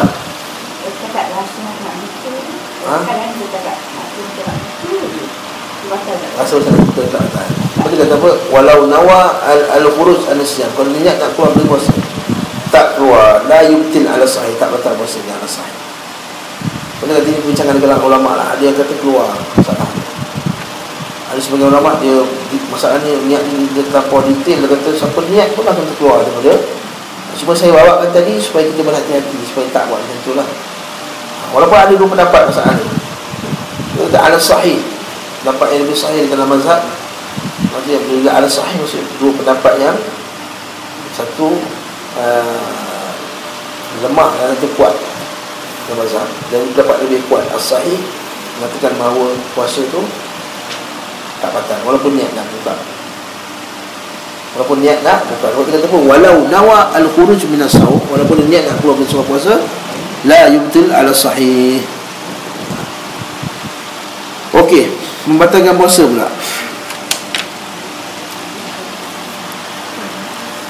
Wa'lam anna la budda lis-sha'im min al-imsak' 'anil muftirat wa hiya anwa'. Itu patutnya orang yang berpuasa menahan diri daripada perkara batalkan puasa. Secara 10 masuk satu dengan sengaja ke dalam perut. Tidak masuk makanan juga apa saja kan. Bukan satu dengan sengaja ke lubang yang berada di kepala. Ini maksudnya hidung dan juga mulut. Telinga dan mata saya kata tadi, hadis fiqh antarabangsa pada pendapat yang akhirnya tak kata tak batal. Masukkan ubat melalui kubur dan dubur, ya batal. Masukkan ubat melalui selain keduanya tak batal. Ini cocok dia, injection apa semua tak batal. Muntah dengan sengaja batal. Berhubungan badan dengan sengaja melalui kemaluan, ya batal. Keluar mani dengan sengaja, ini pendapat ala sahih, pendapat yang sahih dalam masalah ni. Memang ada dua pendapat. Ada sebab yang kata mengeluarkan mani yang sengaja ni tak batal sebab tak ada dalil padanya. Tapi ulama yang kata batal tu dalilnya iaitu hadis kata apa? Ya, kerana orang ini telah menahan dirinya, menahan makan dan minum dan menahan syahwatnya. Hadis kata apa? Kerana dia telah menahan makan, minum dan syahwatnya. Maka para jumhur ulama bila dia memahami bahawa mengeluarkan air mani itu adalah salah satu bentuk melepaskan syahwat, maka dimasukkan itu juga dalam perkara yang membatalkan puasa. Memang tak ada nas yang jelas kata siapa yang melakukan dia kata onani lah. Onani atau istimna' syarat. Istimna' itu batal puasa, kita tak ada dalil khas. Tetapi hadis tadi Mana'a syahwatahu lillah, menahan syahwatnya kerana Allah. Menahan syahwat kerana Allah termasuklah menahan daripada beristimna'. Kerana istimna' adalah salah satu bentuk untuk menyempurnakan syahwat. Okay?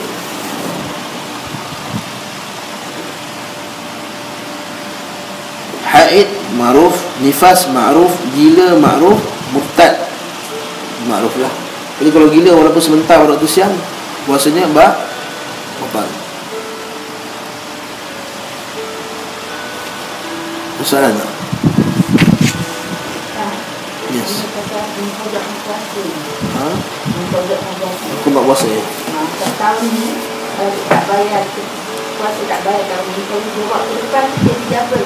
Sebenarnya fidyah tu double. Denda, dia kena denda. Sorry, dia kena denda dengan dia akan bayar fidyah. Puasa tak bayar, puasa sehari je. Memang dari segi dalil tak ada. Tapi sebagai para sahabat jadikan sebagai denda kepada orang yang masalah fiqh ni dia lebih luas masalah hadis kan. Sebab ulama bila tak ada dalil dari hadis Nabi, dia akan ambil para fuqaha di kalangan para sahabat.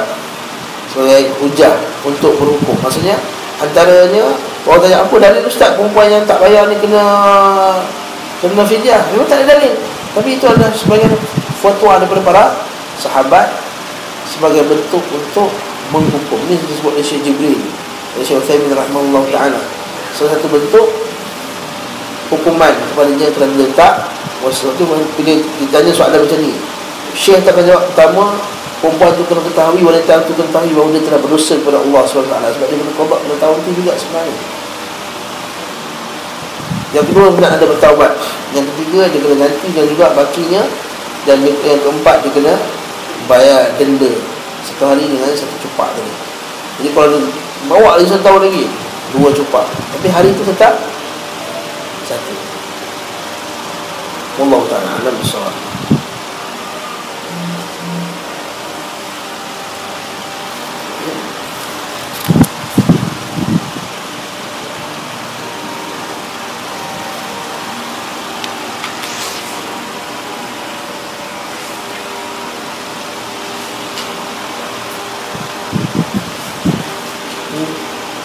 Kalau dia makan, kita sebut tadi lah, kalau makan pada waktu yang sahur tadi kan, dan terlepas tersilap pada waktu sahur tadi, maka dia kena ganti, dia kena puasa juga hari tersebut. Begitu juga isu dia kalau dia berbuka puasa sebelum waktunya, dia kena qada juga, dia kena ganti balik puasa tersebut, dia kena teruskan puasa. Kalaulah sangkaan dia dah azan, ni biasa isu ni biasa kita hadapi. Sangkaan dia dah azan, ataupun dia memang berpandu kepada jam dia, berbuka 7.30, dia pun tengok 7.30, dia pun makan. Rupanya orang lain datang, so kau makan baru pukul 7, so dia akan 7.30 ni. Rupa anak kau main tadi jam kau. Boleh berlaku tak macam ni? Boleh. Macam mana? Dia kena qada ke tak kena qada?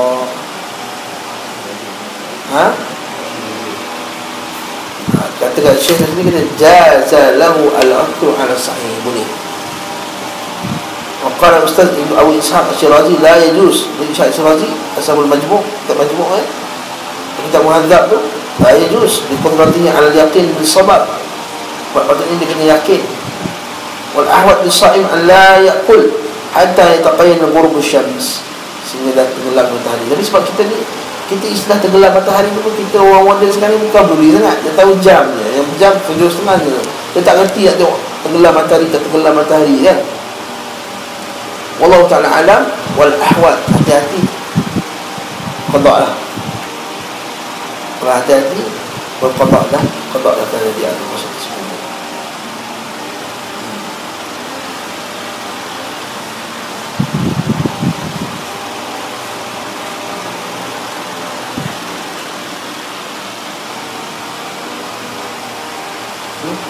Kalau mimpi keluar air mani, betul puasa tak? Tak. Berfikir keluar air mani, tak batal juga. Terfikir, namun kalau melihat, batal.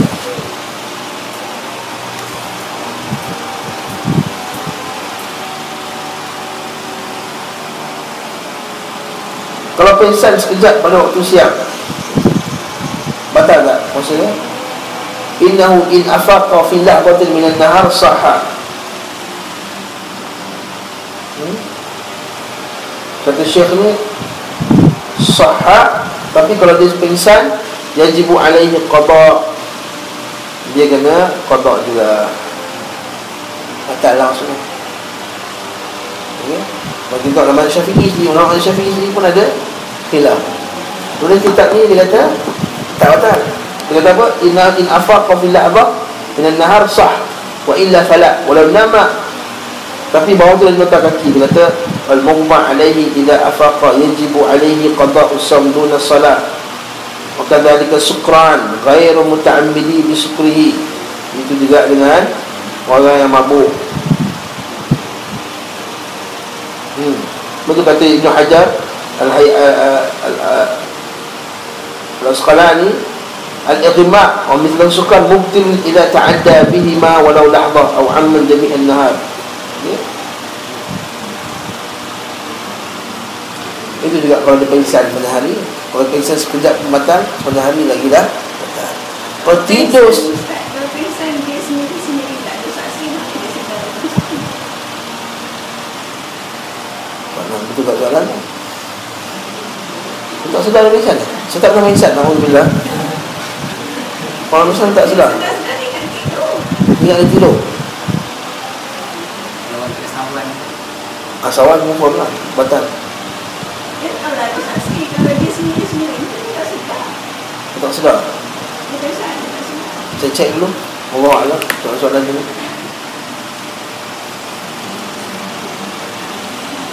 Kalau tidur sepanjang hari, batal tak puasa? Tak. Tak batalkan puasa. Tidur sepanjang hari tak batalkan puasa. Tak boleh samakan orang tidur sepanjang hari dengan orang yang pingsan. Tapi dia berdosa lah tidur sepanjang hari. Tapi kadang-kadang tidur tak sedar juga. Kalau tidur, pada dia kata apa? Al-na'im hatta yastaqid. Orang tidur sehingga dia bangun, dia tak berdosa. Kata memang dia kena kerja 3 hari 3 malam, 2 hari 2 malam. Dia kerja tu air rig. Adik saya pernah kerja tu air rig kan, dekat tempat minyak tu. Kalau rasa hari semalam 24-8 jam dia tak tidur. Besok tu dia tidur pengsan 1 hari. Tidur betul-betul tidur macam tu. Betul masa tak? Tak betul. Kalau memang bukan sengaja nak tidur macam tu, jadi insya-Allah tak berdosa. Bukan kawalan diri dia. Main khabar. An-na'im hatta yastaqid. Dia kata dia angkatkan pena kesalahan.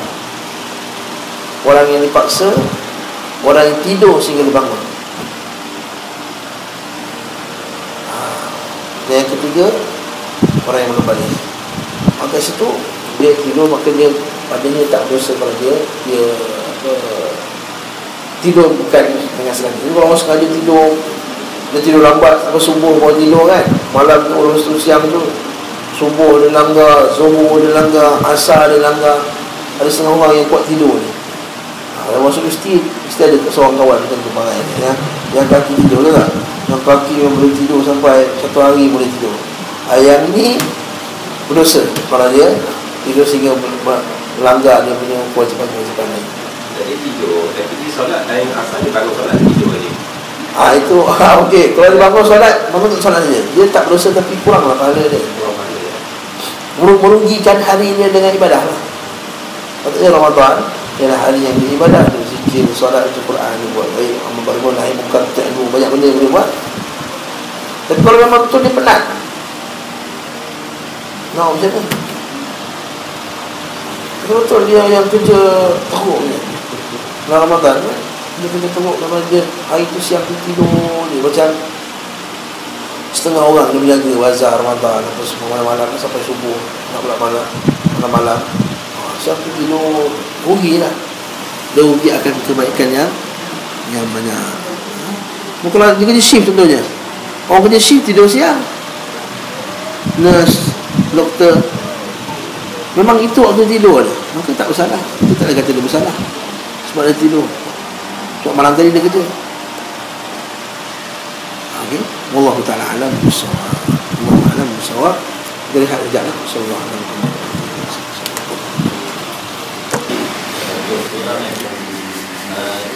Kalau cara bayar kumpul macam banyak hari kena bayar kan. Kalau nak bayar semua kumpul dan miskin. Bukan semua orang miskin, tempat. Boleh? Kalau kita baca hadis Ibn Umar kata saya, dia buat begitu. Kata Ibn Abbas, Ibn Abbas, dia ada hari-hari dia bayar fidyah, dia kumpul orang miskin, dia buat makan-makan. Boleh? Dia satu hari satu orang miskin dengan 1 mil yang lengkap, 1 mul ataupun 1 mil yang lengkap. Ada nasi dia, ada ayam dia, macam Malaysia hanya makanlah. Kena mil lengkap. Arab Saudi pula lain, mil lengkap Afrika, mil lengkap Sweden ke lah, ikut makanan orang kita. Ausatima kutaimun ahlikum, daripada makanan-makanan kamu yang kamu makan di kalangan keluarga kamu. Jadi nasi dengan lauk yang lengkap, dengan sayur-sayuran apa semua, atau kalau ada sayur lah, lauk yang lengkap. Katakanlah 60 hari, kita bagi 60 miskin. Tapi mesti kena bagi orang miskin, tak boleh bagi orang masjid. Ada setengah orang silap faham, dia kata boleh bagi orang masjid boleh makan untuk fidyah. Tak boleh. Dia mesti orang miskin. Sebab itulah isu dia kan nak cakap miskin. Macam mana ustaz nak cakap miskin, nak tak reti. Semua orang kaya-kaya ada handphone belaka semua. Handphone lagi hebat dari handphone saya ustaz. Dia kata orang miskin. Dia nak tengok miskin tapi handphone lagi hebat handphone saya. Rumah extra HD apa semua. Jadi dia pun confused. Kalau confused, pergilah bayar kat Ustaz Zakat. Habis cerita. Ustaz Zakat ada beritahu. Cuma Ustaz Zakat kita bayar cash lah. Kita wakilkan dia untuk beri makan kepada orang miskin.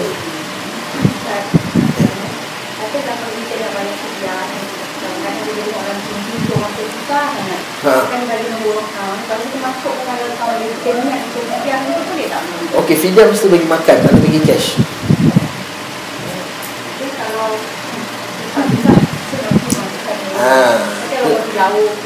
Satu kalau tak boleh bagi cash, fidyah mesti bagi makan, tak boleh bagi cash. Itu kan macam zakat bagi makan, masak pun boleh, tak dimasak boleh, beras apa semua. Sebab tadi satu mut seorang kan, satu cupak seorang, satu tin susu seorang lah dia kata. Anak yatim pastikan anak yatim miskin. Ada anak yatim kaya, tak semua anak yatim miskin. Kalau lah anak yatim memang anak yatim miskin semua, maka boleh lah, insyaAllah. Saya miskin bukan yatim. Betul, Allah Ta'ala suruh ta'amul miskin kan.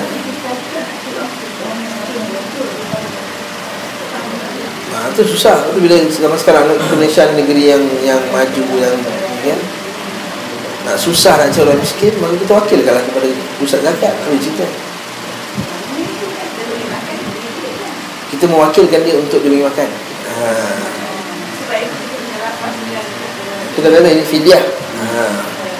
Mewakilkan orang untuk bagi fidyah tak masalah. Saya bagi duit, saya bagi kat Sabri, tapi bagi RM1,000 bagi fidyah, maka Sabri tak boleh bagi RM1,000 juga kepada orang miskin tu. Dia kena buat makan ataupun bagi makanan mentah, bagi beras, makanan-makanan kita yang kita biasa makan, iaitu beras yang sederhana harganya, tak yang beras yang terlalu mahal. Beras basmati ke, itu mahal sangat kan, RM50 satu beg besar tu. Ataupun tak juga beras yang terlalu murah, sampai RM10 satu beg. Ambil sederhana, cat rambutan ke, iklan ni tak boleh. Cat lain lah.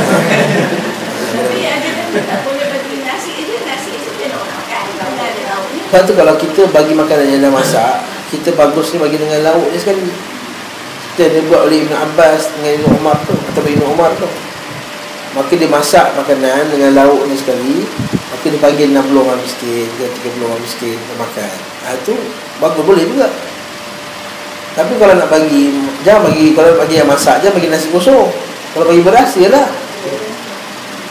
Kalau bagi beras je, boleh beras saja. Tapi kalau bagi makanan masak, bagilah makanan masak dengan lauknya sempurna. Itu barang masyaikh kita sebutkan. Yang gelandangan ni kalau kita bagi dia orang makan, kita ingatkan juga. Kalau gelandangan tu miskin, boleh lah, insyaAllah. Nampaknya miskin lah. Nampaknya miskin lah, tepi jalan kan. Boleh lah. Kena sebut dia kita bagi fidyah. Tak perlu sebut kat dia. Tak kata saya bagi awak fidyah je, tak perlu. Niat dia orang Islam betul. Allah Ta'ala fidyah tu daripada pihak kita.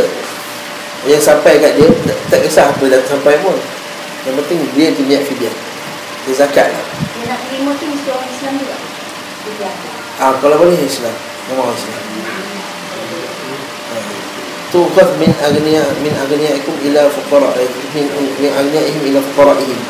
Him tu mereka, orang kaya di kalangan mereka kepada orang miskin di kalangan mereka. Mereka tu siapa? Al-Rajih, Al-Qawl Rajih, iaitu mereka tu ialah orang Islam. Orang yang kita berharap dia masuk Islam, kita berharap lah. Itu zakat bukan fidyah. Zakat ada termasuk dalam asnaf zakat. Satunya al-mu'allafatu qulubuhum, iaitu orang yang kita yang nak melembutkan hatinya. Itu zakat. Fidyah tak? Fidyah miskin akan orang miskin, tak ada orang lain. Tak boleh kita kata bagi pada orang mujahid ke, orang pergi apa, tak boleh. Buta ilmu ke, tak. Allahu'alam bissawab. Sunat-sunat puasa pula. Yang pertama, ma'ruf, menyegerakan berbuka. Maksud segera berbuka tu adalah bukan makan cepat-cepat. Maksudnya kita dah prepare. Ketika azan terus makan, itu maksudnya. Maksudnya bukanlah masuk waktu azan baru kita nak ambil air, baru kita nak ambil buah, baru kita nak ambil lauk, baru itu maksudnya tak segera lah tu. Segera tu azan, terus makan. Itu maksud menyegerakan berbuka. Bukannya makan cepat. Dan maksudnya bukan juga ketika kita buka puasa tu dengan kurma tu termasuk juga. Kita nak solat maghrib, kita tak masalah. Nabi SAW buat puasa dengan kurma. Kita Melayu, kita faham Nabi berbuka puasa kurma, maksudnya Nabi makan kurma. Kita faham bahawa Nabi makan kurma tu makan lauk lain. Tak, kadang-kadang Nabi makan kurma, itu tak puasa tu. Nabi berbuka dengan dia panggil rutabat, dan disunahkan kita berbuka dengan apa ni ada tak sebut. Dia galakkan kita berbuka dengan rutab, dengan kurma yang basah, ala rutabat. Kalau tak ada rutabat, ala tamarat, kurma kering. Apa beza kurma kering dengan kurma basah? Kurma basah tu kalau kita buka, kita beli tu yang berair-air tu, itu kurma basah. Rutab kan, kulitnya kita boleh kopi, dia lebih lembik lah, itu kurma rutab. Adapun tamarat, itu kurma yang dah keras. Tapi biasanya kat Malaysia ni boleh declare sebagai rutab lah banyak. Indonesia tu rutab lah tu, yang dia ada tangkai lagi kan. yang Iran Iran tu pun rutab juga. Tapi kalau Iran ni tengoklah, jangan beli yang Syiah beli kurma. Dia ada sunnah tu. Tak tahu? Sabri, tanya Sabri. Sabri cek. Saya pun tak tahu. Ini saya beli kurma lain lah. Allah alim. Sebab orang kata bam tu buat cepat di sunnah. Allah alim. Okey, yang disunnahkan dengan rutabat, dengan rutab, tak ada kurma basah, tamarat, kurma kering. Kalau tak ada kurma kering, ala hasayatul ma', dengan air kosong. Wallahu a'lam. Pendapat orang lain kata berbuka dengan benda manis. Mungkin itu qiyas kepada rutab atau kurma. Wallahu a'lam bis-shawab. Saya tak tahu punya dalil, hujah ni. Bagi saya, kalau tak ada kurma, air kosong. Bukan kalau tak ada kurma, kuih manis. Wallahu a'lam. Wallahu a'lam. Pada hadis tu kerutan ni macam tu, air kosong. Jadi air kosong selesai lah. Okey, Allah a'lam. Okey, digalakkan boleh saja kita makan dahulu, kena baru kita solat maghrib, tak masalah. Memang para salaf dulu mereka makan dulu. Cuma mereka berbukanya mereka tidak menghalang mereka daripada solat berjemaah di masjid. Kita nak jadi macam kat Malaysia ni, maghrib memang kosong sah. Kat setengah-setengah kampung tu maghrib cuma tak ada orang, 2-3 orang saja. Sebab semua berbuka puasa di rumah. Barakallahu fikum, janganlah maghrib tu dapat di masjid. Macam mana cara dia? Buat macam mana pun, ambil kurma dulu ke, buah maya, terus balik. Tak sempat kan, tak sempat.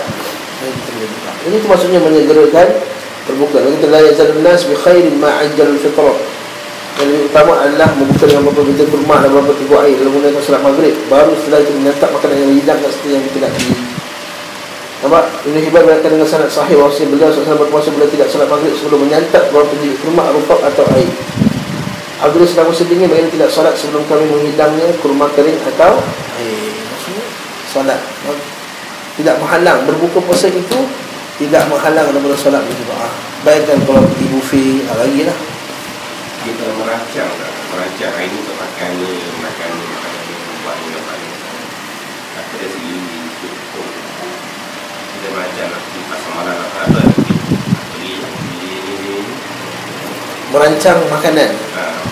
Merancang makanan tu tak masalah. Sebab semua ibu-ibu biasanya ini fikir dia nak buka puasa, dia rancang kadang-kadang nak masak apa, besok. Jadi dia boleh beli lauk siap-siap, betul tak? Saya nak beli ikan ni sebab nanti barang Allah saya nak buka ni, masak ni. Tak ada masalah. Jadi jangan menyebabkan rancangan itu menghilangkan fokus kita kepada ibadah.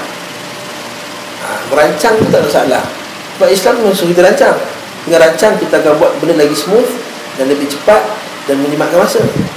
Kalau last minute baru kita fikir nak masak apa, kelang kabut apa semua, bagi merancang tu bagus. Islam mahu merancang. Kebaikan yang dengan perancangan itu, kebaikan yang, kejahatan yang dengan penuh perancangan boleh mengalahkan kebaikan yang tidak ada perancangan. Orang Islam masih selesai merancang. Tapi janganlah perancangan tu, dia punya fikir tu sampai dah hilang fokus. Dia nak buka puasa seminggu tu dah fikir dah nak masak apa, buka buku resipi berjam-jam. Maksudnya bulan lain dah buka buku resipi, bulan sekarang ni Ramadan tu buka Quran, bukan buku resipi dah. Nampak tak? Ini bulan Ramadan lah, sibuklah buka buku resipi.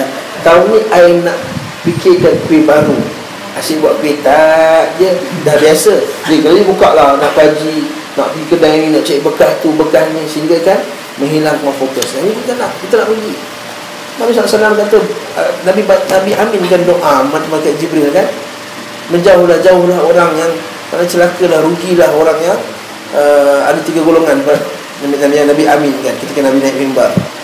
Makruf kan hadis tu, yang orang pertama yang dia jumpa mak ayah dalam keadaan tua, tapi mak ayah tak ampun kan, dia tak dapat pahala kerana tak menjaga mak ayah yang telah tua. Yang kedua, bila diucapkan Nabi Muhammad sallallahu alaihi wasallam. Yang ketiga, orang yang masuk Ramadan dan keluar dalam keadaan tidak diampunkan oleh Allah SWT. Ini kita nak rugi. 3 golongan yang malaikat Jibril doakan kebinasaan bagi dia. Orang yang pertama, orang yang sempat jumpa mak ayah dalam keadaan masa ketika mak ayah tua, tapi mak ayah tidak menyebabkan dia masuk syurga. Maksudnya apa? Dia tak jaga mak ayah dia lah. Yang kedua tadilah yang sebut Nabi Muhammad, tak sebut sallallahu alaihi wasallam. Yang ketiga, dia tadi masuk Ramadan, dia keluar dalam keadaan tak diampunkan oleh Allah SWT. Dia rugi sangat. Kita tak rugi lah. Okey, itu maksud pertama, menyegerakan berbuka. Lepas tu makruh sambung puasa, saum wisal. Nabi larang saum wisal, puasa sambung sampai sahur boleh makan balik. Tapi bagi Nabi SAW, Nabi boleh. Sebenarnya aku telah makan dan diberi makan, telah diberi minum, kata Nabi SAW. Nabi dia boleh saum wisal. Mengakhirkan makan sahur, takhir sahur. La tazalu ummati bi khair ma ajjalul iftar wa akharu as-sahur. Dan mengakhirkan makan sahur. Akhirkan makan sahur ni macam mana? Iaitu lebih kurang 20 minit, 50 ayat sebelum azan. Sebelum 50 ayat tu kalau standard orang baca Quran yang sederhana, 50 ayat tu 20 minit, setengah jam, 15 minit lah. Jadi itu yang afdal kita sahur. Itu kesalahan yang biasa orang buat pada bulan Ramadan, dia sahur pukul 12. Gimana tu? Jom sahur. Sekarang bulan Ramadan ada program jom sahur nanti tu kan. Jom sahur. Satu lagi, bersahur dengan pergi sana sini, membuang masa, menghabiskan masa yang banyak untuk pergi makan sekali dua, nak bersama-sama pun tak pegangan. Tiap-tiap hari makan di kedai mamak dengan alasan bersahur, dengan 2-3 jam dihabiskan kat situ. Masa berlalu dengan keadaan yang merugikan. Rugi. Jadi kita puasa sahur sekadarnya lah. Sahur sekadarnya, semampunya, yang seelok-eloknya. Yang akhir tu, so apa? Pada sahur yang akhir tu lah barakah. Kataan sahur itu maksudnya adalah waktu subuh. Allah Ta'ala sebut dalam Quran sebelum subuh tu, wabil asharihum yastaghfirun. Orang yang beriman itu wabil asharihum yastaghfirun. Pada waktu sahur itu mereka beristighfar. Waktu sahur itu bila? Itu pada akhir malam tu hingga nak ke waktu subuh. Itu waktu yang afdal. Waktu Nabi kata tasahharu fa inna fi sahuri barakah. Bersahurlah kamu, semuanya pada sahur itu barakah. Barakah mana sahurnya? Pertama, barakah dia menyebabkan kita bangun boleh tahajud malam. Sahur juga kita boleh beristighfar pada waktu yang paling afdal, kita istighfar. Yang ketiga, kita akan dapat waktu di mana Nabi SAW sebut Allah Ta'ala akan turun ke langit dunia, dia akan mendekat kepada hamba yang berdoa ketika itu. Bayangkan ketika itu kita bangun sahur, kita baca doa makan. Lepas makan kita baca doa, Alhamdulillahilladzi at'amana wa saqana wa ja'alana minal muslimin. Pada waktu di mana Allah Ta'ala turun ke langit dunia paling dekat. Doa apa? Bayangkan itu barakahnya sahur. Kemudian dapat lagi bersedia untuk sembahyang subuh, menambah tenaga pada waktu siangnya. Yang keenam, membezakan kita antara Yahudi dan Nasrani. Itu barakahnya sahur kalau kita mengakhirkan sahur. Tapi kalau kita sahur pukul 1, pukul 2, kita makan, kemudian pagi subuh tak tak bangun, maka rugi dah dia. Rugi kata budak tu kan.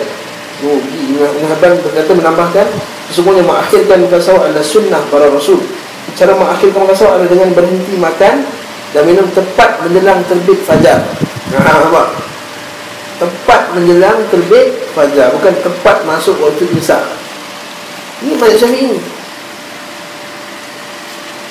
Kita Syafi'i ni, bukan kita mazhab lain. Imam Bukhari rahimahullah ta'ala berkata dari Anas bin Malik radhiyallahu anhu bahawa Nabi sallallahu alaihi wasallam makan sahur bersama Zaid bin Thabit. Setelah selesai makan sahur, Nabi sallallahu alaihi wasallam bertolak ke masjid untuk mengerjakan salat subuh. Kemudian kepada Anas, berapa lama jarak antara selesai makan sahur mereka berdua dengan masuknya waktu? Dia kira-kira membaca 50 ayat. Maksudnya akhir sahur. Dan akhir sahur ni bagus juga. Siang kan ni maknanya tak ada pengawal sangat. Masalah lawan sahur pukul 4 lagi.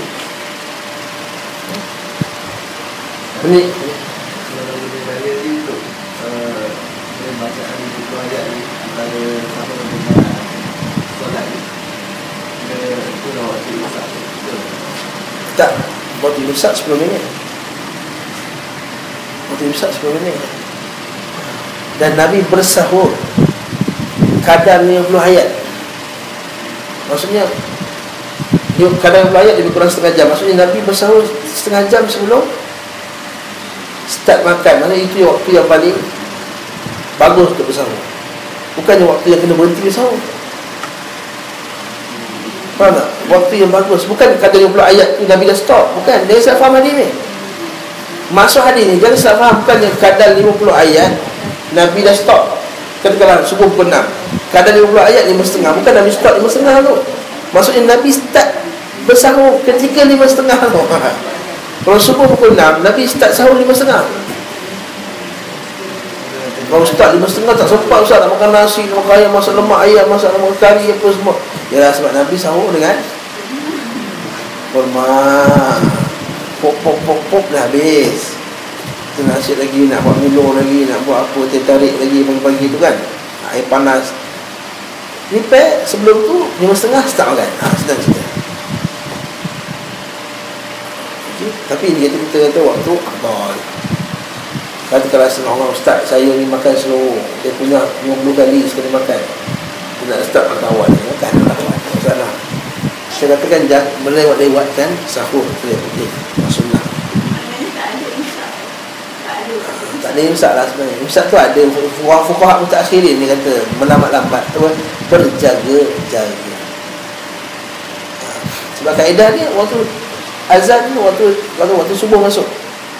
Dan jangan tunggu azan pula. Kadang-kadang Tok Bilal sakit perut hari tu dia terlambat. Lambat azan. Tak azan lagi makan. Rupanya Tok Bilal hari tu muazzin sakit perut, terlambat 5 minit. Jadi kita tengok waktu imsak, waktu sahur, subuh bila. Pokoknya kita hati-hati lah. Kita macam kita subuh masuk pukul 6. Jadi hati-hati 5.57 tu dah standby nak stop makan lah. 5.55 tu dah tahu lah. Itu suapan-suapan kita yang terakhir lah tu. Kecuali dia kata last minute terbangun 2 minit lagi. Pop. Tak usah ambil air dulu. Apa yang cukup. Boleh. Bukan maksudnya tak boleh. Masuk waktu subuh. Meninggalkan kata-kata keji dan munkar. Ini ma'ruf. Itu para ulama kita kata sahur bukan sekadar berpuasa bukan sekadar menahan diri daripada perkara yang membatalkan puasa, tapi menahan diri daripada perkara yang membatalkan pahala puasa.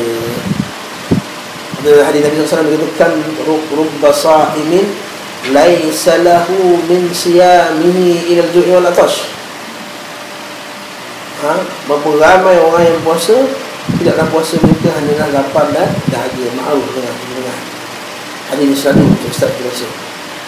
Hadis ini Nabi seperti mencegah, mengumpat, membicarakan keburukan orang lain dan lain-lain. Bukhari mengatakan Abu Hurairah radhiyallahu anhu, Nabi sallallahu alaihi wasallam bersabda, "Man lam yada' qawla zur wal 'amala bih, falaysa lillahi hajatun fi an yada'a ta'amahu wa syarabah." Barang siapa tidak meninggalkan perkataan dusta dan praktiknya, maka Allah tidak memerlukan apapun daripada tindakan yang meninggalkan makanan. Maksudnya tak peduli kau puasa ke tak puasa, tak peduli lah. Na'udzubillah min dzalik. Kita kalau buat satu kerja untuk bos, dengan bos tak peduli kerja kita, kecil hati. Kita buat satu benda khidmat untuk mak ayah kita, mak ayah kita tak pandang, mak kita pandang orang lain, kita kecil hati. Ini bayang kita berpuasa, tahan diri, bermakan dan minum, kalau Allah tak tengok puasa kita. Apa bahasa ni tu? Mesti kita rasa sedih. Jadi oleh itu, janganlah kita merosakkan puasa kita dengan dia kata fa'injahila sekiranya seorang keabu di orang kutuk kita, nak gaduh dengan kita, maka kita katakan inni sa'im, aku berpuasa. Hadis sebut kata dua kali. Satu ingatkan orang tu, satu ingatkan diri. Satu ingatkan diri kita, satu ingatkan orang. Aku berpuasa. Jadi orang kutuk pun tak puas lah. Aku puasa. Dari Facebook pun aku puasa. Facebook kan cepat gaduh. Jadi dia tidak mendapatkan pahala apa-apa walaupun kewajipannya telah gugur. Ada 5 hari yang diharamkan berpuasa, itu 2 hari raya Aidilfitri dan 3 hari raya Tasyrik. 3 hari Tasyrik ni makruf. Hari itu kena hari Abu Hurairah dari satu kata bahawa Rasulullah melarang berpuasa pada 2 hari, iaitu Aidilfitri ada Adha. Ini makruf lah.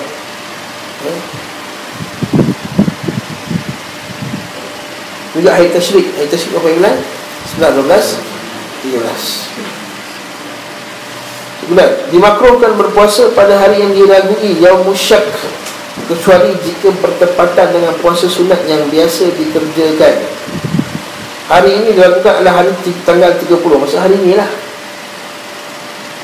Tak boleh puasa sunat hari ini. Mereka puasa sunat yang dia dah biasa buat.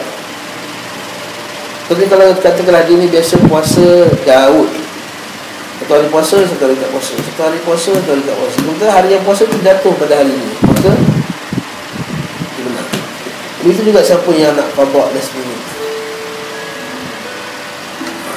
tak ambil bayar lagi, ini lah ustaz last sekali tu, nasib baik Ahad puasa, hari ni boleh qada. Seperti hutang Allah Ta'ala, hari ni boleh qada. Apakah hari yang dilakukan 30 hari bulan Syaban, di mana orang-orang ragu apakah dia masih dalam bulan Syaban atau dalam masuk Ramadan. Sedangkan yang lebih muktamad dipegang dalam Syafi'i adalah puasa pada hari itu haram dan tidak sah. Sesuai dengan hadis bawah ni, man sama al-yawm alladhi yashukku fihi an-nas faqad asa Abul Qasim. Barang siapa berpuasa pada hari yang diragukan manusia, maka telah menyalahi Abu Qasim.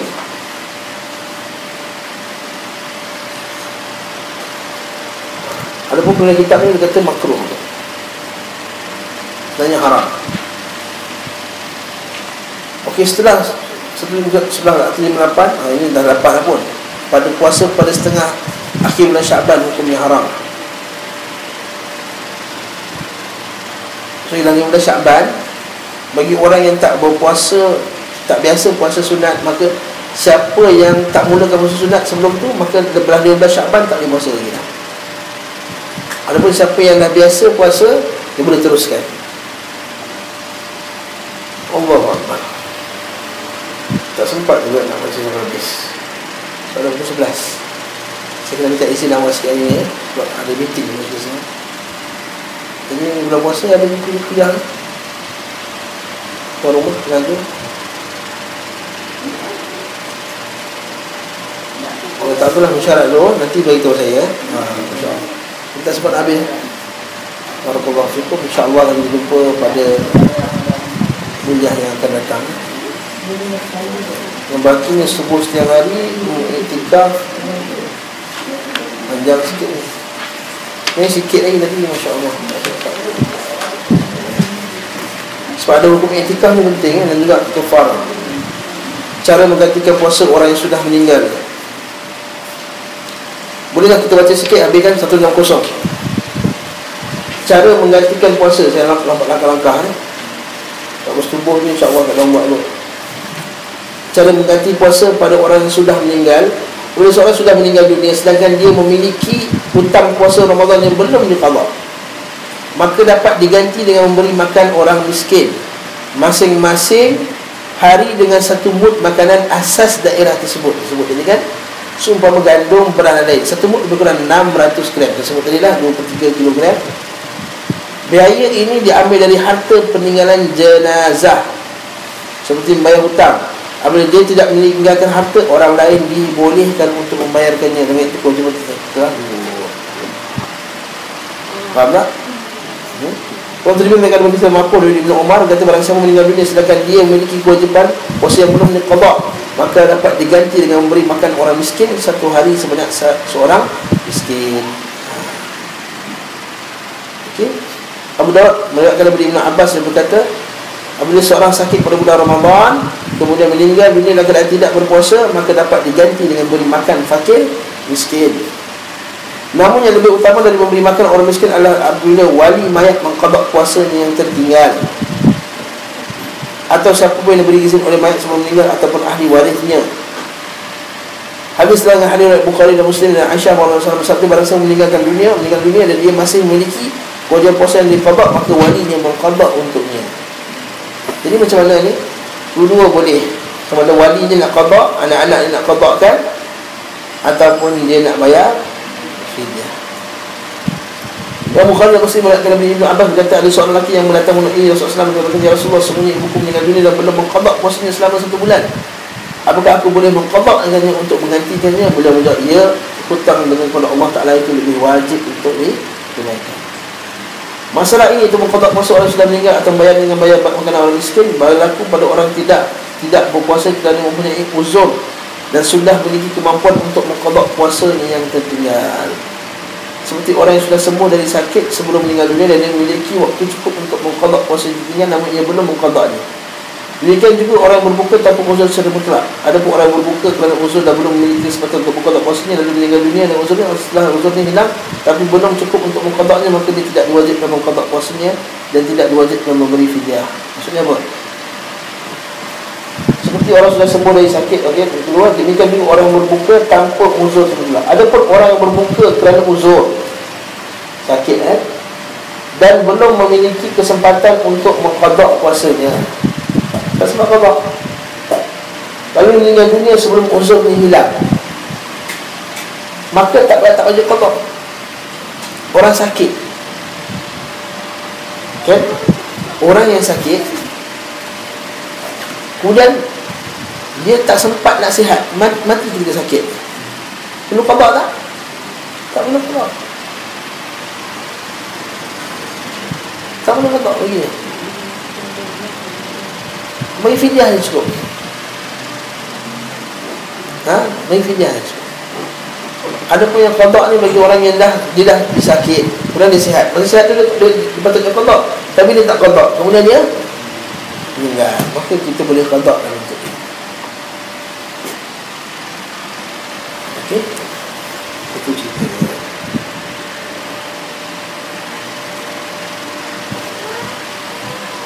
Hukum puasa orang lanjut usia, wanita hamil dan menyusu. Apabila seorang sudah lanjut usia dan tidak sanggup untuk berpuasa, maka dia dibolehkan berbuka puasa dan mengganti setiap puasanya dengan beri makan orang miskin dengan satu mud. Okey, wanita hamil. Wanita hamil ni dalam mazhab Syafi'i dia bezakan. Satu wanita hamil yang risaukan dirinya, yang kedua wanita hamil yang risaukan bayinya. Jika wanita hamil atau menyusui khawatir akan bahaya menimpa dirinya, kesihatan dirinya, maka dia boleh tidak berpuasa dan wajib bagi mereka untuk mengqada tanpa fidyah. Qada saja kalau takut pasal dirinya.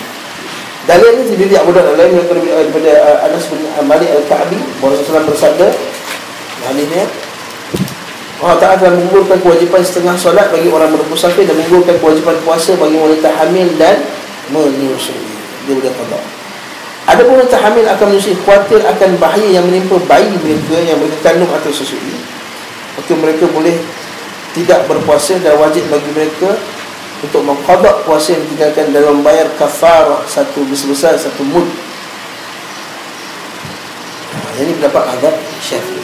Kalau kita buka pendapat lain, Syekh Jibril, Syekh Thaimiyah rahimahullah kata perempuan yang menyusu dan ni sama ada qada atau fidyah. Pendapat Syekh Sa'ad sini, Syekh Jibril, bahawa sahih, itu pendapat yang sahih. Jadi kita cerita dari sini mazhab Syafi'i. Allah Ta'ala kata dalam Quran, wa 'alal ladzina yutiquna fidyatun ta'amu miskin. Dan wajib bagi orang berat menjalankannya, itu tidak berpuasa, untuk bayar fidyah. Ayat ini rukhsah keringanan bagi orang lanjut usia dan wanita-wanita hamil yang tidak sanggup berpuasa. Mereka boleh berganti dengan beri makan ke orang miskin pada setiap hari yang ditinggalkannya. Demikian juga wanita hamil dan menyusui. Apabila mereka khawatir akan bahaya menimpa bayi mereka, mereka dibolehkan berbuka dan menggantikannya memberi makan kepada orang miskin. Jumhur ulama tadi dapat lain tu, dapat ni lah Ibn Abbas, bahawa wanita hanyalah mengeluarkan fidyah saja. Wallahu a'lam. Kalau ikut mazhab Syafi'i, perempuan yang takutkan untuk jiwa dia, yang hamil dan yang menyusu, maka dia qada saja. Tapi kalau takutkan untuk bayinya, maka dia kena qada dan fidyah. Itu mazhab Syafi'i. Ada mazhab yang lain, dia kata tak, bayar fidyah je. Ayat Quran tadi kata ni, wa 'alal ladzina yutiquna fidyatun ta'amu miskin. Kalau orang tidak mampu melakukannya, maka bayar fidyah saja. Wallahu ta'ala a'lam bissawab. Saya cukuplah setakat ini. Kita ni tak pernah tanggung. Ustaz, ada ni. Lain daripada 10 malam akhir, ada ke saya kata malam pertama Ramadan dan malam akhir Ramadan tu ada. Dalam hadis tak ada. Dia seperti malam-malam Ramadan yang lain. Kelebihan malam Ramadan ma'ruf. Tapi dia kata akhir 10 tu yang hebat lah, paling hebat sekali. Sebab tu lah dia kata, para ulama kata 10 malam terakhir Ramadan tu paling hebat. Sebab Nabi kata apa? Taharraw la taqalla fil 10 awakhir. Carilah malam terkadang pada 10 hari yang terakhir. Dan Nabi SAW pada 10 hari terakhir Nabi buatlah ibadah. Jadi 10 akhir tu yang hebat. Dia lebih.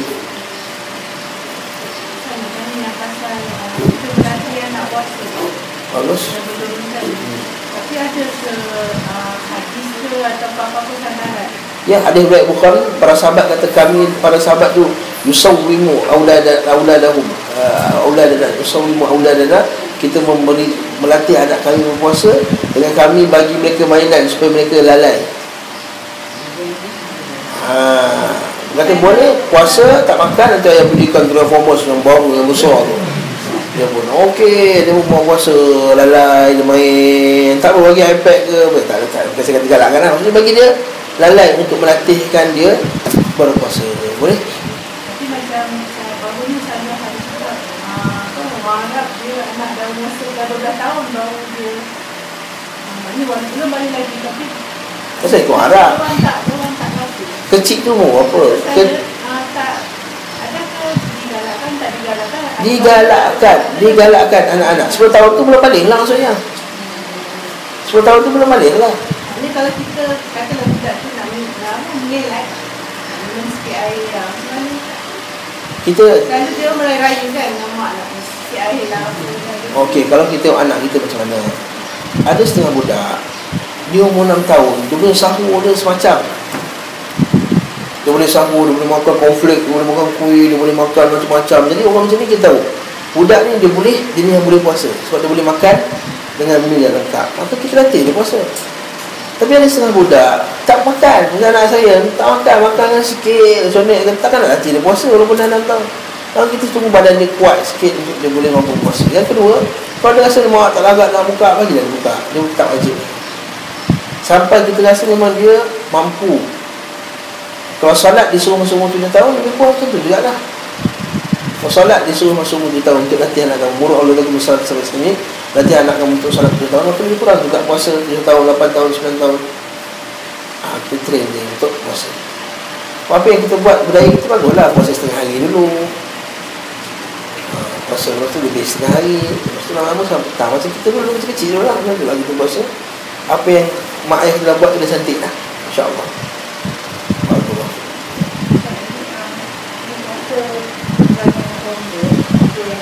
Tapi dia makan dari dah makan. Patut kita fidyah dia tak payah qada tadi. Okey, dia tak payah qada, tak payah fidyah. Dia hilangkan, tak wajib pasal dia. Dah tak wajib. Tak wajib. Dah hilangkan, tak wajib. Dah terlantar, dah kena apa tu? Dah koma kan? Koma tak wajib pasal. Tak wajib. tak wajib puasa, tak wajib fidyah lagi. Fidyah tu ialah orang yang sakit. La yurja, kita tak harapkan dia baik lagi dah. Jadi tak termasuk dalam syarat benda ni. Syarat dia mesti berakal. Mungkin dia tak masuk dalam berakal, tak wajib. Wallahu a'lam bissawab. Saya minta ini ada soalan.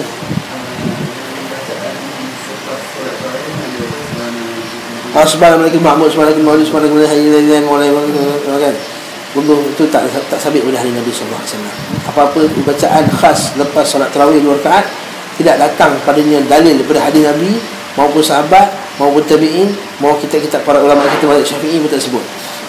Dia datang budaya di Asia Tenggara ni, di budaya-budaya yang akhir ni. Kalau tak sebut Khalifatul Awal, Khalifah pertama, Khalifah kedua, Khalifah ketiga, Khalifah keempat. Kalau disebutlah Khalifah pertama, kedua, ketiga, keempat, maka para sahabat tu selesai masalah. Betul tak? Kalau Nabi kan, Nabi dah declare dah. Khalifah pertama Bakar, Khalifah kedua Umar, Khalifah ketiga Umar, Khalifah empat kedua Umar, ketiga Uthman, keempat Ali. Dah selesai masalah dah. Tak ada sahabat tu bergaduh, kena buat mesyuarat siapa nak jadi khalifah lepas ni. Nabi dah. Kita ingat ke masa Ramadan itu Nabi sebut Khalifah pertama siapa, Khalifah kedua siapa. Ini sampai berlaku peperangan pada zaman Umar, berlaku perang zaman Uthman, berlaku perang zaman Sayyidina Ali sebab pemilihan khalifah ni. Kalau ada zaman Nabi, selesai masalah. Jadi kat situ barakallahu fikum. Tak ada zaman Nabi, tak ada zaman sahabat. Kalau zaman sahabat ada pun selesai, tak masalah. Tak juga zaman tabi'in, tak juga disebut oleh para fuqaha kita dalam kitab yang 4. Habis nak buat apa ustaz, tak diam je. Bukanlah saya kata suruh diam. Ada orang kata daripada dia buang masa, baik dia selawat. Saya tak kata suruh buang masa. Masa berehat tu namanya tarawih. Berehat tu berzikir kepada Allah Ta'ala, berdoa. Nabi belajar Allahumma innaka afuwun tuhibbul afwa fa'fu anni. Baca doa Allahumma fili wa li walidayya. Baca doa doa lain selawat dan berzikir. Cuma tak ditetapkan bacaan itu dan juga sahutan yang tertentu. Subhanakal ma'bud, subhanakal mawjud, ataupun Allahu sallallahu alaihi wasallam.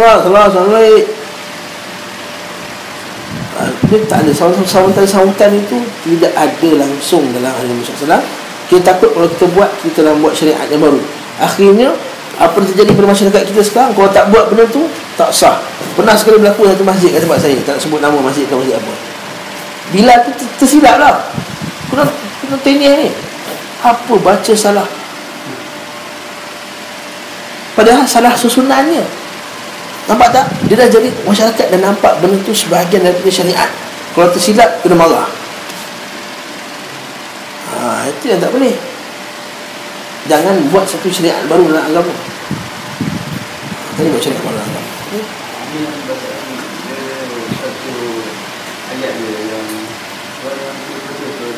Itu lepas witir. Subuh kudus Ramadan. Kudus Ramadan itu boleh. Itu ada lepas salat witir. Habisnya witir last kali subuh kudus Rabbuna wa rabbil malaikati. Boleh? Tak ada. Itu saja yang ada. Mana ada dalil, kita guna dalil lah. Mana tak ada dalil, tak ada dalil. Dia kuat lah kita subuh kudus Rabbuna wa rabbul malaikati wa ruh. Bagi orang kiri kanan dengar. Bila kuat maksudnya kita mendengarkan orang kiri dan kanan. Cukup lah. Bukan suruh terjerit. Bukan suruh pakai mic. Allah a'lam bissawab. Atau bukan tujuan nak pakai mic untuk mengajar, itu tak masalah. Yang untuk ajar orang ramai bahawa bacaan selepas solat witir adalah subuh kudus Rabbuna wa malaikatuh. Wallahu a'lam bissawab. Minta maaf segala kekurangan. Di Ramadan tak ada. Tak ada. Itikaf tu tak boleh itikaf. Itikaf tu sebenarnya itikaf tu di malam yang siang ya. Itikaf yang sebenarnya ikut sunnah Nabi sallallahu alaihi wasallam. Itikaf dia sehari semalam. Bukan malam, sehari semalam. Lepas tu kata kalau orang tu bernazar, aku nak itikaf, kalau duduk 1 jam tu tak sah itikaf. Kita sehari semalam.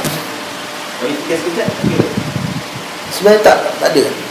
Dapat pahala sekejap. Dapat pahala duduk masjid lah. Kan Nabi SAW sebut hadis yang sahih, bila kita duduk dalam masjid, malaikat akan sentiasa mendoakan dia selagi dalam masjid.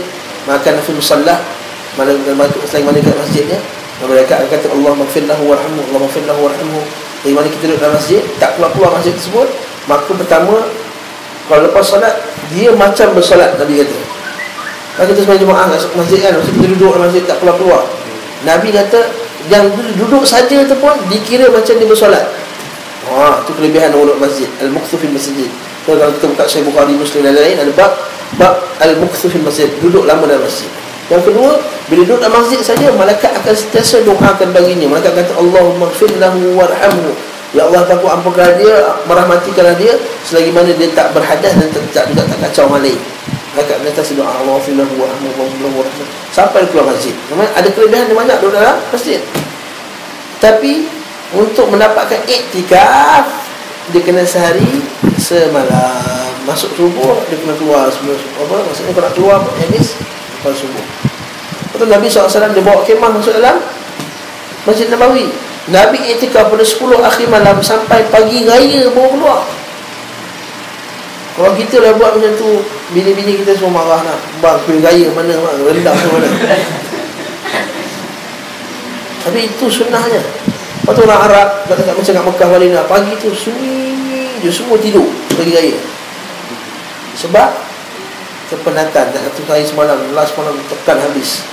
Masuk malam raya tu pun dia beribadah lagi. Sebab yalah, untuk Ramadan, doakan supaya Allah Ta'ala terima Ramadan dia, terima ibadah dia. Sebab dia tak rasa feel tu. Kita tak rasa, kita duduk suasana di mana 10 akhir Ramadan tu di Masya Allah lain. Kita pergi masjid juga, pergi masjid India. Jadi masjid juga, masjid India kita pergi. Ini kat situ kita barakallahu fikum. Jadi kat sini kita hilang semangat tu yang akhir. Kita tak tekan. Kita mula-mula je penuh, ujung dah lemah. Kalau dekat negara-negara Arab, negara Islam yang lain, 10 tu lagi penuh, makin penuh. Sebab kalau malam 27 tu ada lebih kurang berapa juta orang sebenarnya macam ni. Berjuta orang. Sebab nak harapkan jalan daripada Allah SWT. Apa yang jalan raya pun yang penuh bandar. Dia tengok dalam video-video tu, Masya Allah. Jadi itu iktikaf sehari semalam. Dia tidur kat masjid dan tidak keluar melainkan ada hajat. Baca lagi kitab. Tidak keluar melainkan ada hajat saja. Tidur masjid, makan masjid, minum kat masjid. Lepas tu dia di iktikaf dibuat di masjid Jami', dibuat masjid yang diberikan Jumaat. Dia tak boleh buat kat office, buat kat hotel. Kita iktikaf kat hotel lah, tak boleh. Sebab nak sembahyang Jumaat, dia kena duduk kat satu tempat yang ada kat situ. Lalu carilah masjid-masjid. Ada setengah kepada masjid kami, alhamdulillah kami disediakan insya-Allah ada kawasan atas tu untuk semua tidur, ada aircon, silap, ada tilam insya-Allah. Untuk orang yang iktikaf 10 malam akhir boleh tidur kat situ. Itu bagus. Sahur dia siapkan, berbuka dia siapkan, kereta keluar. Dalam Nabi SAW kan Nabi ulurkan kepala Aisyah yang sikat. Nabi tak masuk rumah pun, Nabi ulur kepala Aisyah sikat dari dalam rumah. Isteri-isteri datang ke masjid, ziarah Nabi kat masjid.